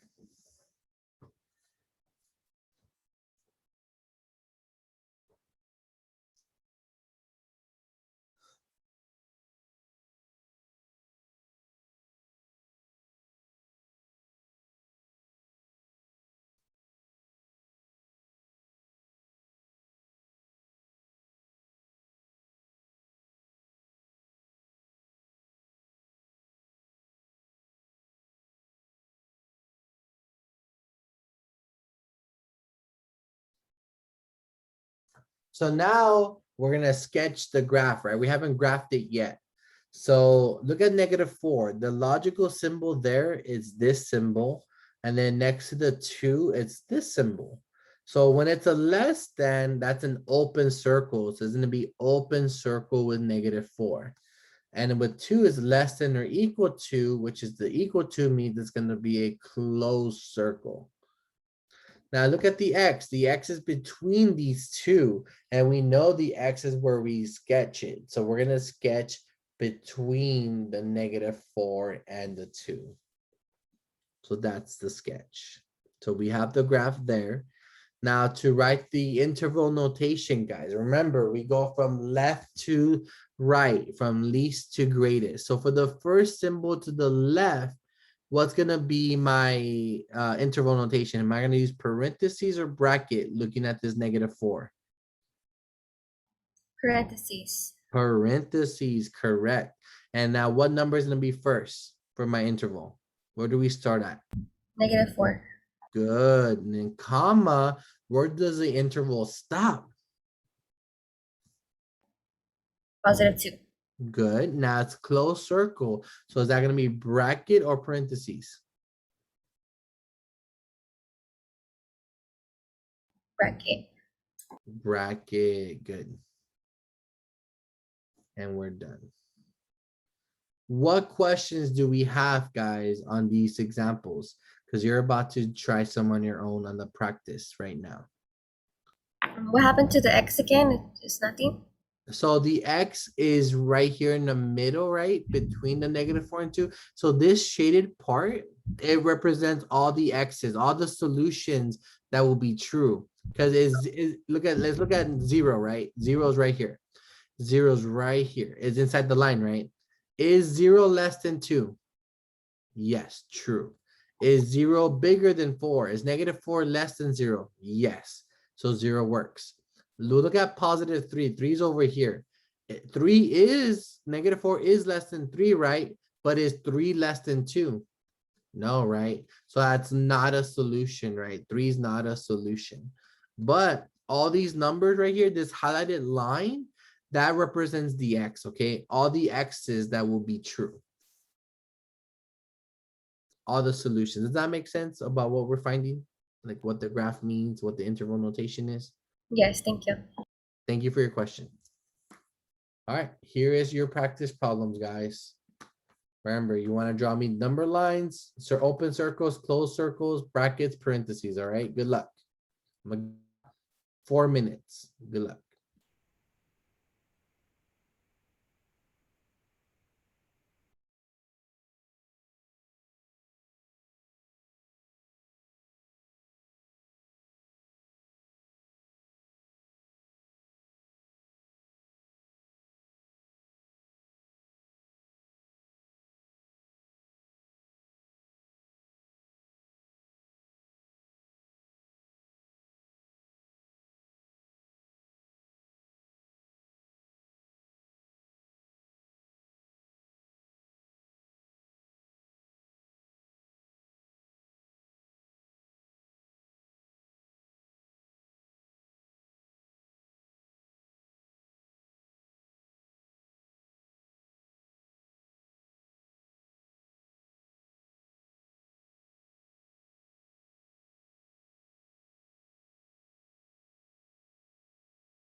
Oh, my bad. I'm gonna pause the timer and go back to the other side real quick.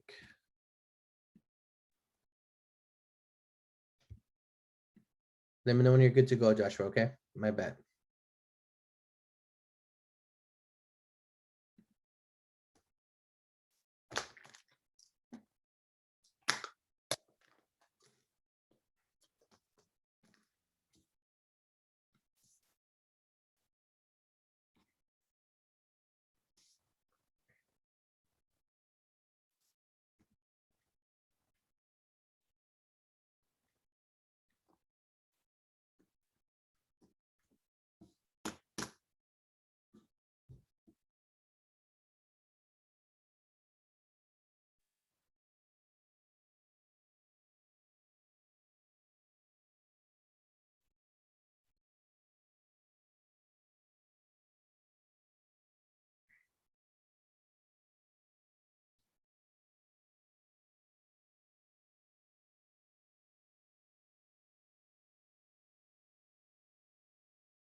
All right, we're back to the practice problem, guys. I'm going to start the timer.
All right, guys, that was the 4-minute timer. Would anyone like more time before we go over it?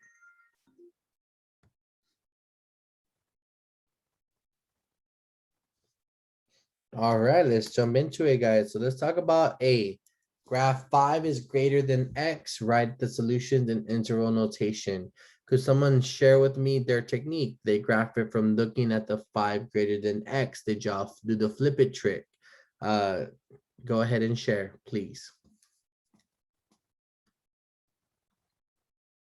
What do you think?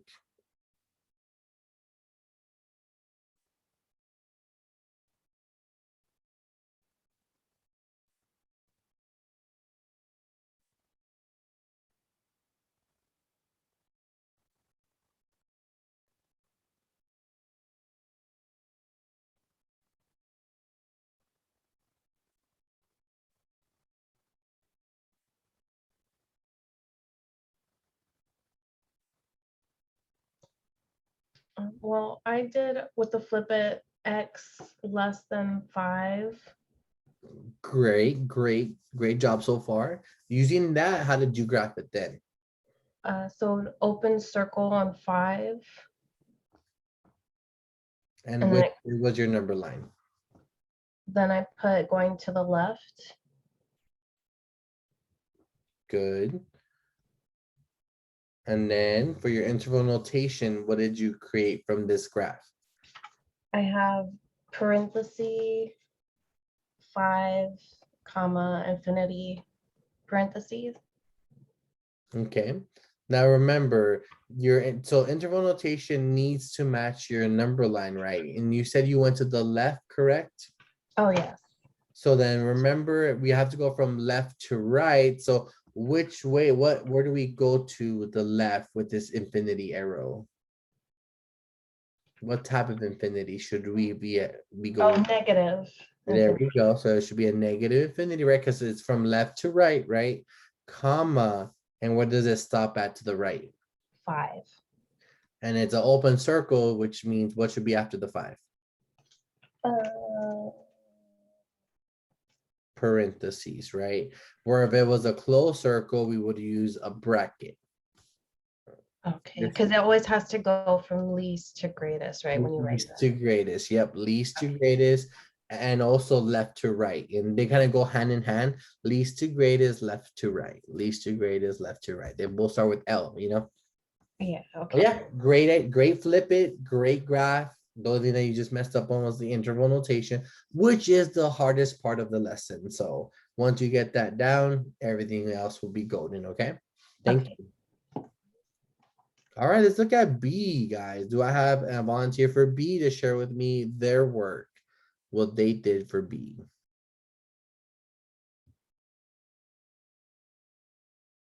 Or before we go on to B, any questions on A?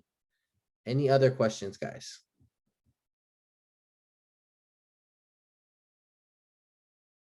Okay, B. Would anyone like to please share what they got, what they thought of B and how they solved it? So first we need a graph. -3 is less than or equal to X, less than X. Then write the solutions in interval notation.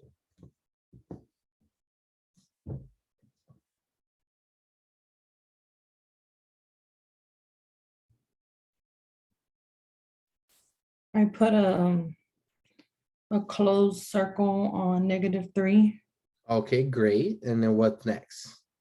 and then I put an open circle on +1, Okay, great so far. and then I put the line from -3 to +1. Great. So graph is correct. Good job. So now for your interval notation, please. It will be quotation, I believe. It'll be -3 Good. Now what should be next to the -3? Parentheses or bracket? parentheses. Ah, are you sure?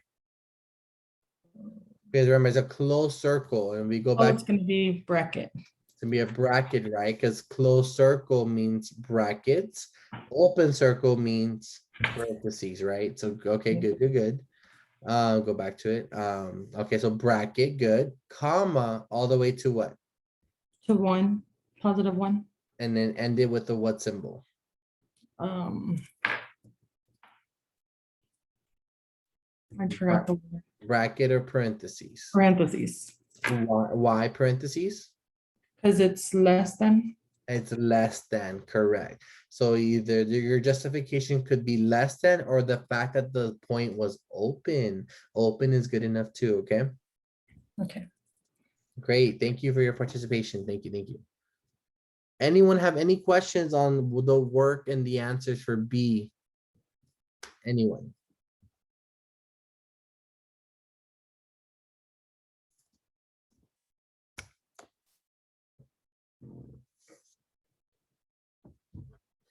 All right.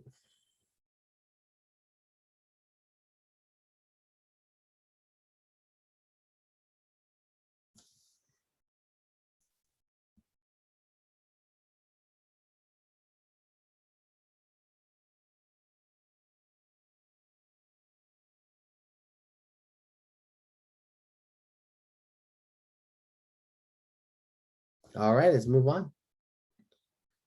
Example, solve x plus 4 is less than or equal to -6. Wants you to graph the solution set and then write it in interval notation. I'm gonna go ahead and give you guys about a minute to write this problem down, and then I'm gonna jump into it, okay? 1 minute.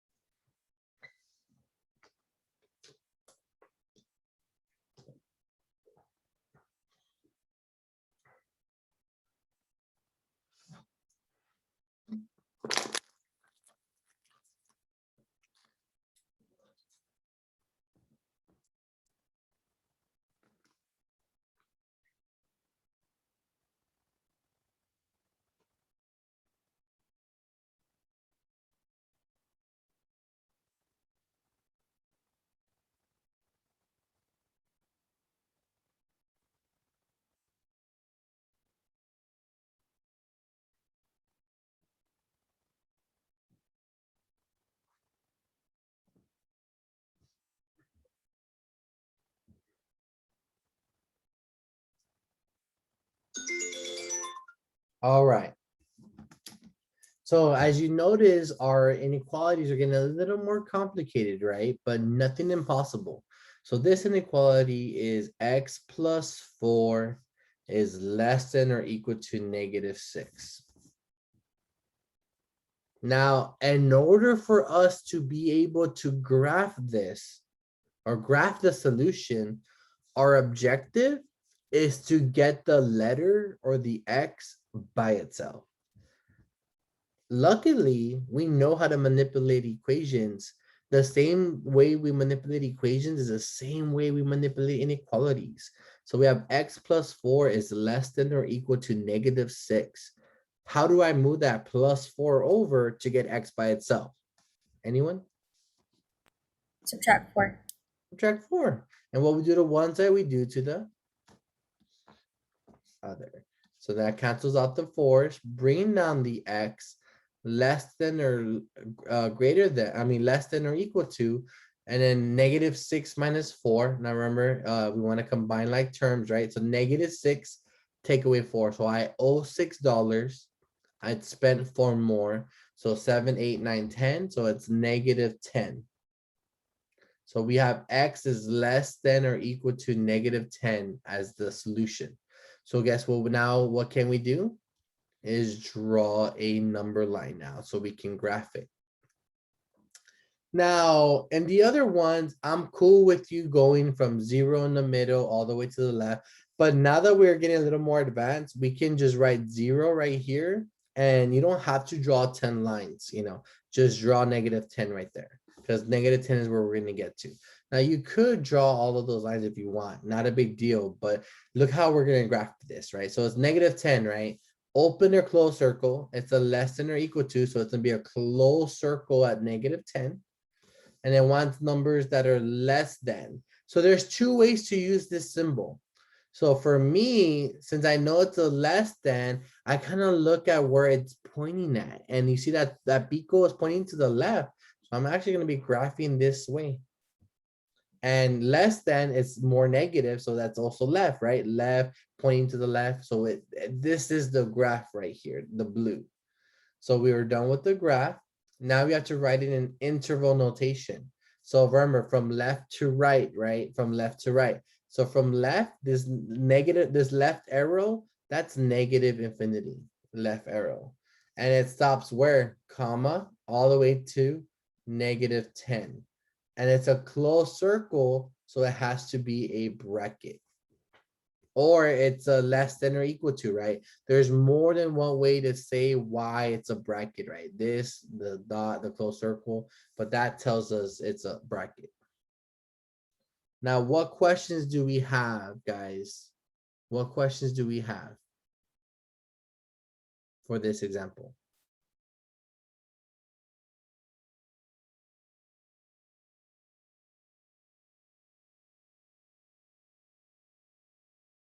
All right. Anyone still writing before I move on, guys?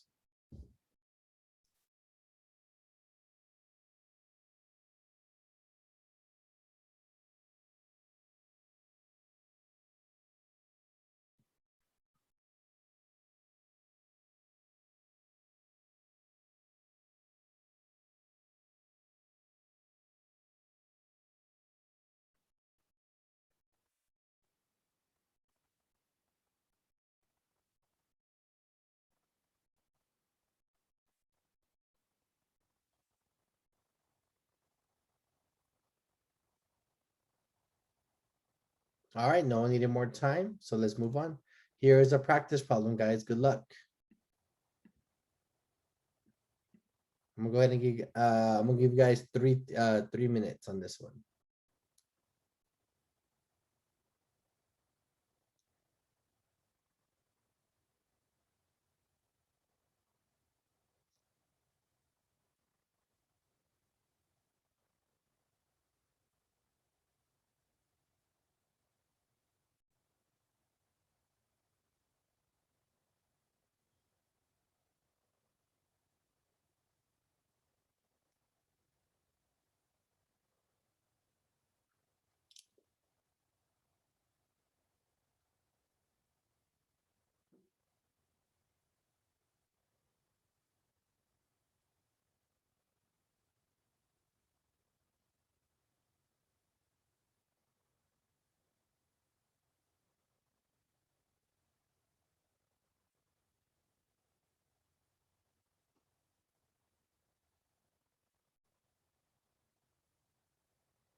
All right, guys, let's talk about this practice problem.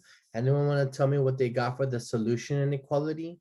So we always started off with X, right? So was it X greater than, does it, so is it greater than or equal to what? When you move the 6 over, what did the right side simplify to? -5. -5, that is correct. So that's a solution. Now we need to graph it, right? So at -5 for the graph, is that gonna be an open or closed circle, class? Anyone? Closed. Good. Now it's a greater than or equal to, so which way am I gonna graph, left or right? Right. Correct again, and don't forget to draw your arrow, right? And now that we have that there, now we need to write the internal notation. So anyone else, how would we write the, what was that? I'll do red Get apple. something you know you like. Let's do the red apple one. We can always do. Was it good? Yeah, it's pretty good. Okay, so I'm sorry, that threw me off. All right, for internal notation, can someone tell me how they did it? Bracket, parentheses, what's up? Bracket. Bracket, what goes first? -5. Comma, what's after that? What does it go to? Infinity. Now what symbol's always after infinity? Parentheses. Correct again. Great job, everyone. How'd y'all feel doing your first inequality, solving it?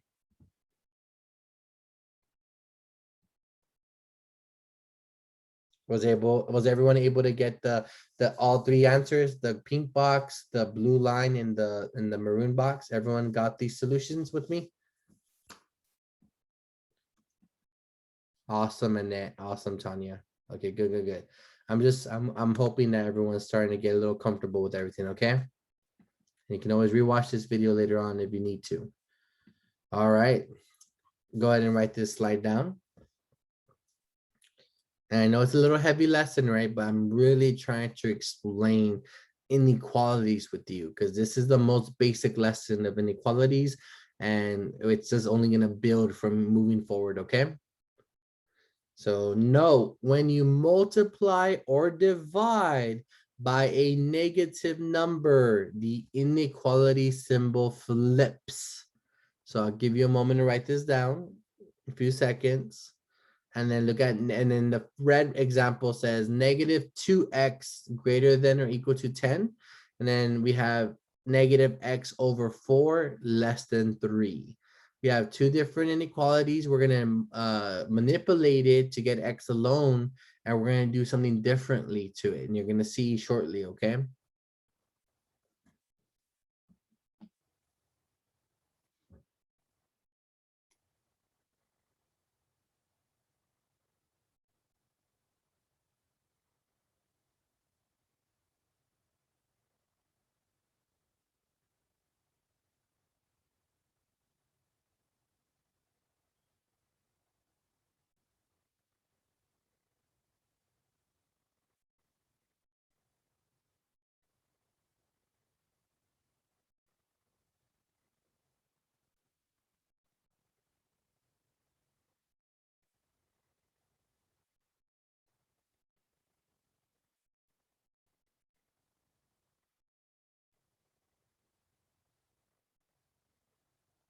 All right. So to get rid of the -2, guys, with the x, what operation am I going to do? Anyone know? We want to get x by itself. We're going to divide. Thank you. What we do to one side, we do to the other. So -2 divided by -2 is a 1. So the x comes by itself. But since we divide by a negative, this greater than becomes a less than or equal to 10 divided by -2 is -5. So the sign has to flip whenever we do a negative number, guys. So keep that in mind, all right? Look at the right side, -x/4 less than 3. That is dividing by -4. And to get rid of the dividing, we're going to go ahead and multiply a -4. But when we do to one side, we do to the other. So this -4 is going to cancel this -4, and we get x. This less than becomes a greater than. And then 3 times -4 is -12. And we're done. And then you see it flipped here again. Does everyone feel comfortable with this note and what it's asking you to do moving forward?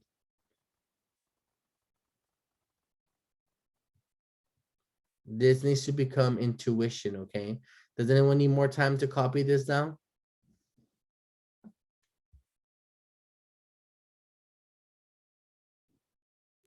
No. Okay, let's go ahead and move on.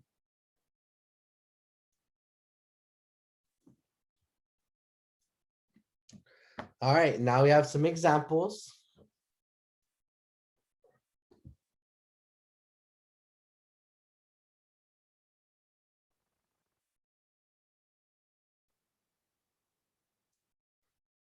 So now you're kind of seeing the theme of it, right? We want to, our objective now with these newer examples is we want to get X alone. While we get X alone, if we happen to multiply or divide by a negative number, the inequality symbol is going to flip as well.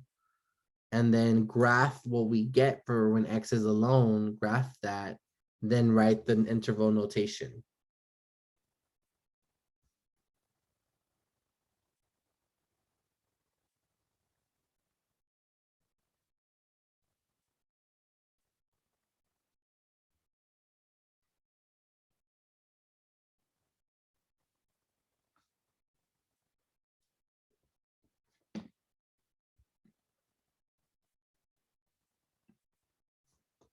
All right, let's look at A.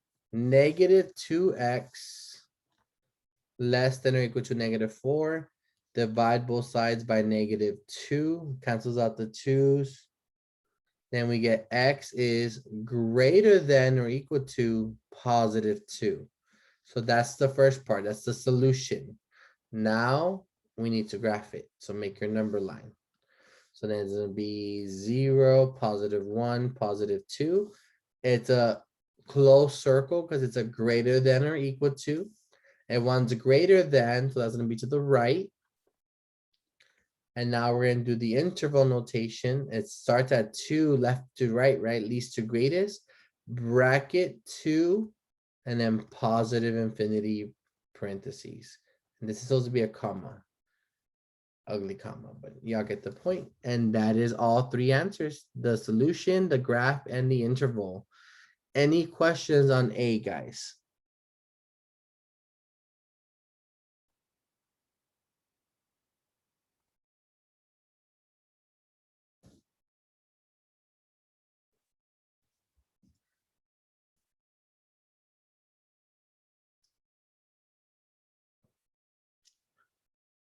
Okay, what about B? 2x is less than -4.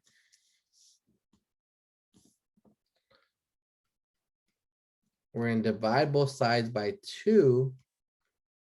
These cancel out. We have x. Now, quick question, class. Is my less than going to flip? Yes or no? Why or why not? No, because you're not dividing by a negative. Correct. Correct, correct. So that's x is less than -2.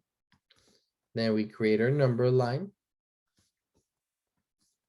It'll be 0, -1, -2. And it's going to be an open circle because it's a less than. Less than is going to the left.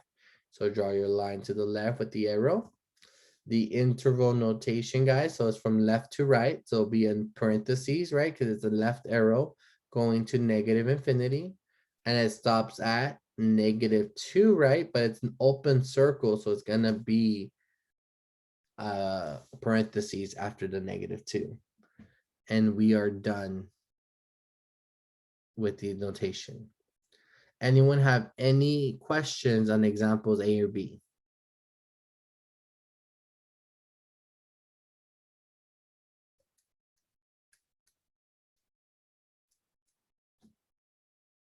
All right.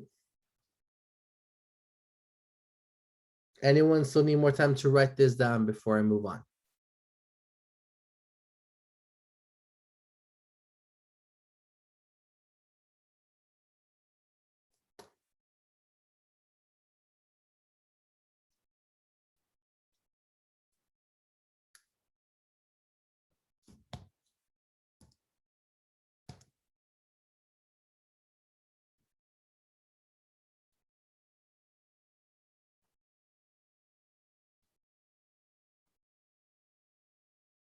All right, no one needs more time. All right, here is the next practice set, guys. I'm gonna go ahead and give you out 3 minutes on this one. Good luck.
All right, guys. Anyone want to share with me and the class what they got for A, the solution for A?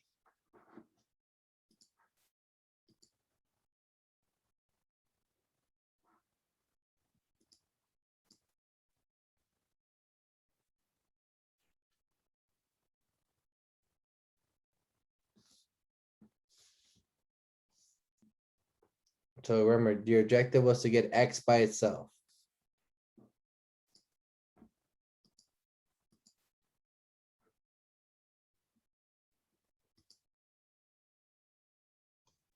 X is greater than -4. X is greater than -4. Don't forget the equal to part. But yes, you're correct. Okay. All right, now for the graph, what kind of circle is going to be on -4? Closed, Good. Now which way is it going to go? Left or right? right? Correct. So graph is correct. Good job. Now what is the interval notation? Bracket, -4, comma, infinity, parentheses. Correct again. Great job. Thank you. All right, can I have a volunteer for B? For 5x is greater than -20. What did you get for the solution?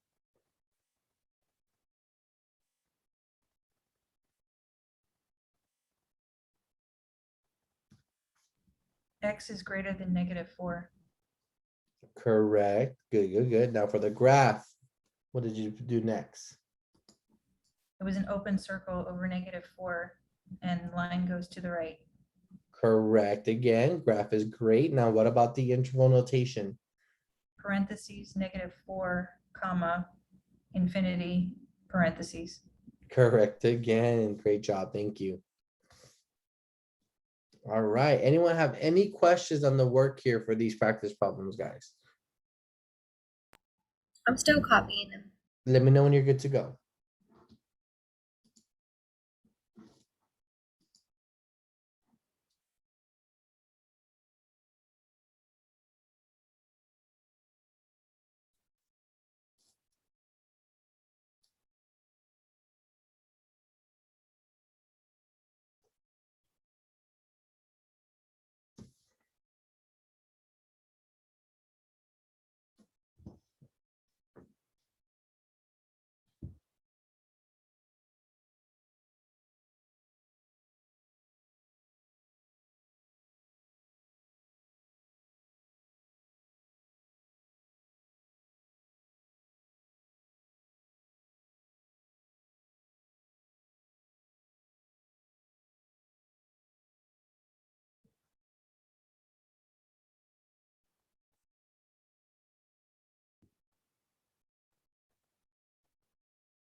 Okay, I'm done copying. Thank you. Thank you. And here's another example, guys. You're seeing the examples get a little, I think this will probably be a little harder now. Like you're noticing now we're slowly, progressively getting a little more challenging, okay? So I'll give you a few seconds to write this one down before I jump into it. If you want to get started on it on your own, go ahead.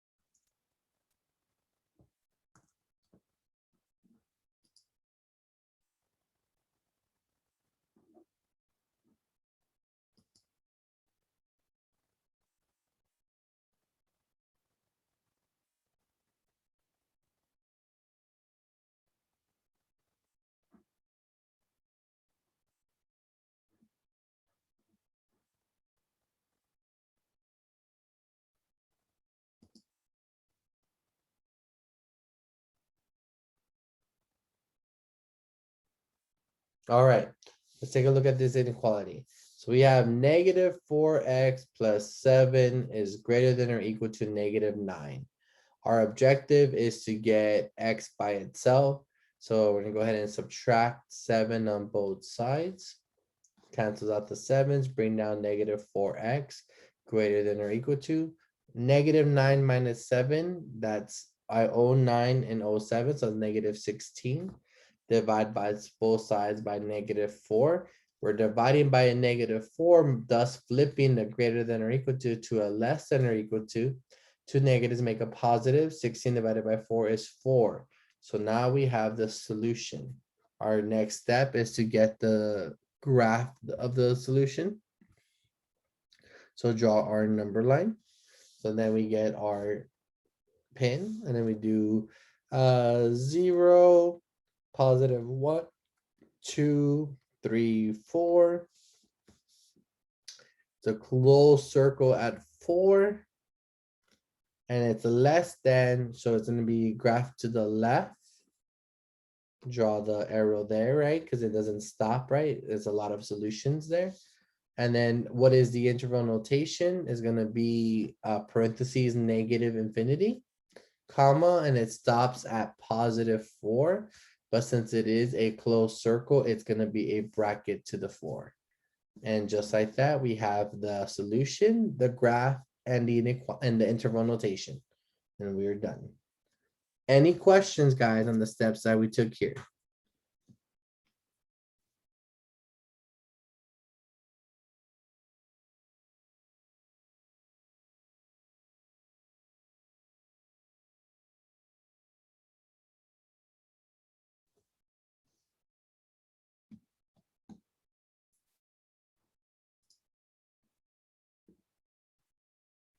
All right, anyone need more time to copy this?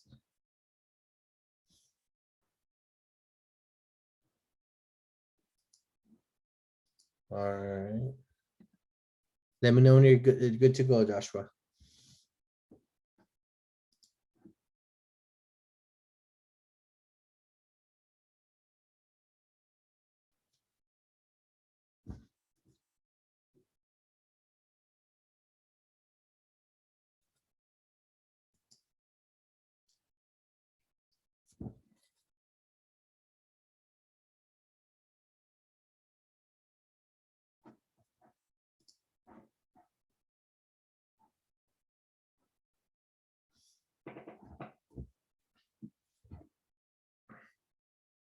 Thank you, sir.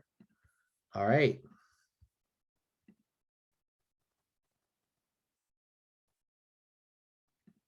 And voila, another example where you see it getting a little bit more intense.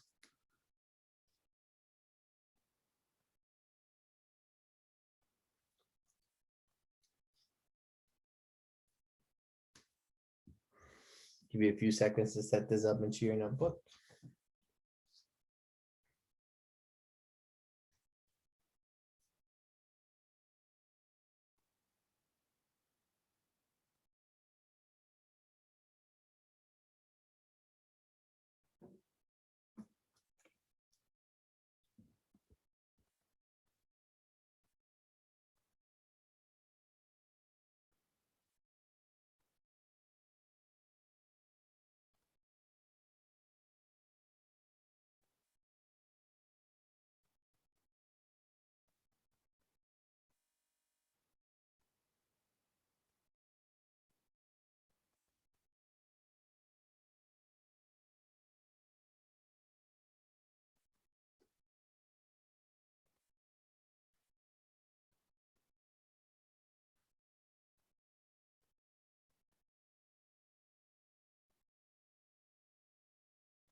I'm gonna go ahead and rewrite it. So it'll be negative 5x plus 7 is less than 2 parentheses x minus 3. So instinctively, if you thought to distribute, you are correct. So 2 times x is 2x. 2 times minus 3 is minus 6. Bring down the left side. Now remember, our objective is to get x alone, numbers on the other side. So I'm gonna go ahead and subtract the 2x on both sides. So that gives us 0. So negative 5x minus 2x is negative 7x plus 7 less than negative 6. I'm gonna subtract by 7 on both sides. So then I'm bring down the negative 7x less than negative 6 take away 7 is negative 13. I will go ahead and divide both sides by negative 7. So these cancel out. So then x is, remember, we divided by negative, so less than becomes positive. 2 negatives become a positive, so it'll be 13 over 7, which is about, I want to say 1 point, let me put that into a calculator. 13 divided by 7 is 1.86. So that's between 1 and 2, right? So that's x is greater than 1.86. We want to graph it and then write it in interval notation. So that we make our number line. Right, don't overthink the numbers that we get, okay? Make sure you just write out the number line. So then it's gonna be 0, +1, +2, +3. We know 1.86 is between 1 and 2, right? Right there. So it's gonna be an open circle between 1 and 2. And it's a greater than, right? Greater than, so it's gonna go all the way to the right. Because it's greater than 1.86. Now for the interval notation, remember from left to right. The left is parentheses because it's an open circle. And the left is 1.86, or you would write 13/7, right? Either or, you can write 1.86 or 13/7. Now you gotta make sure what the my math lab is asking you, because it may ask you to write it as a fraction, or it may ask you to write it as a decimal. So you have both there in case. So 13/7, comma, and it goes to positive infinity, right? And it stops there.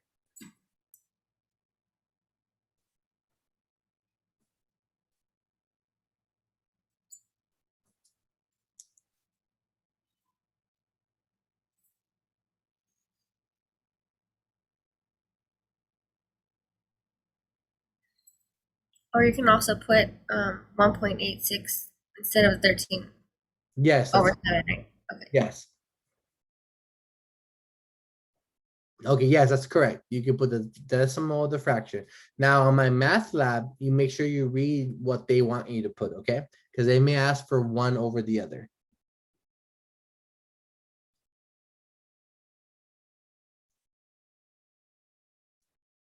Okay. Anyone need more time to write this, or any questions on this one?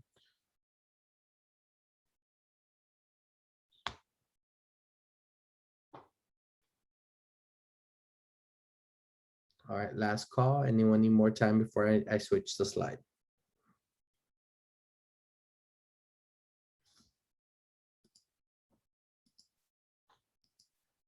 All right, guys, I'm gonna go ahead and move to the next slide.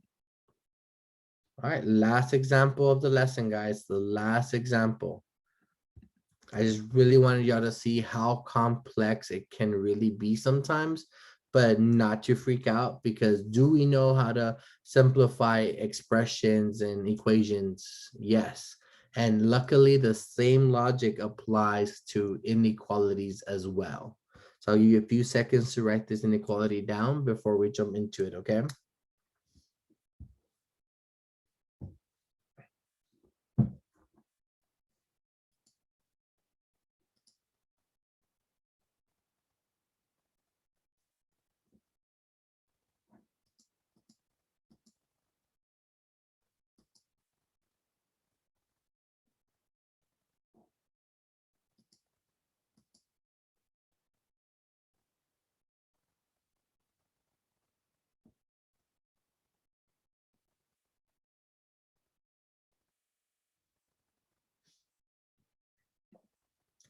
All right, what property do you guys see that we're gonna be doing first?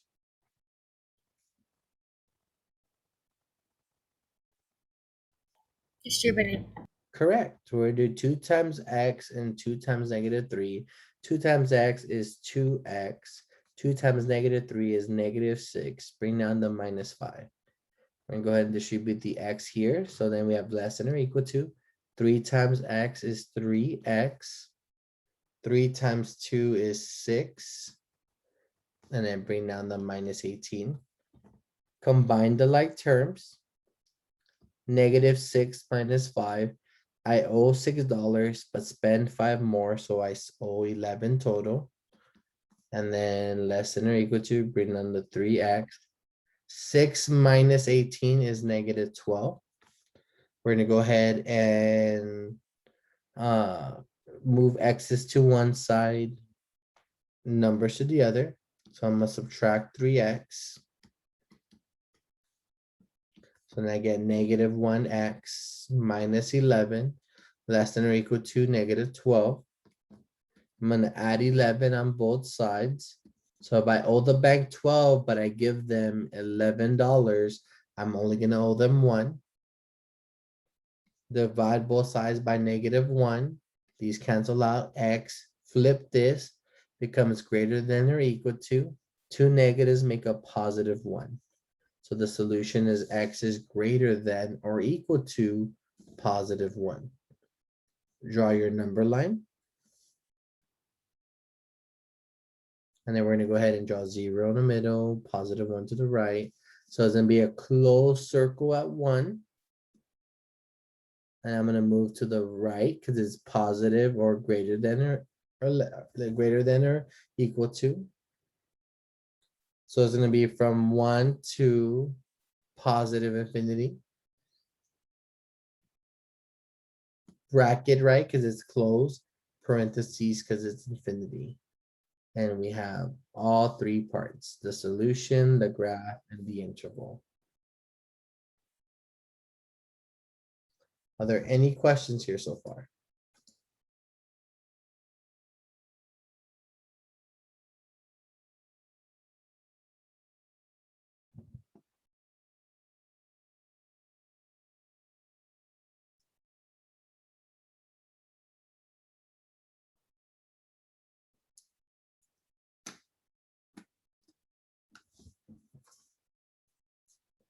All right.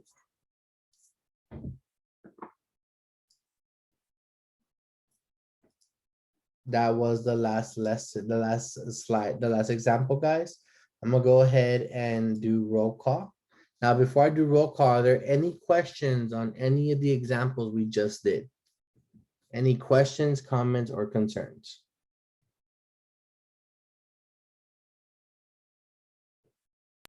So just to double check, we only needed our assignments due to homework 13, correct? That is correct. Okay, okay, perfect. And then you're gonna reassign them Yes, I'm to a gonna different read. date?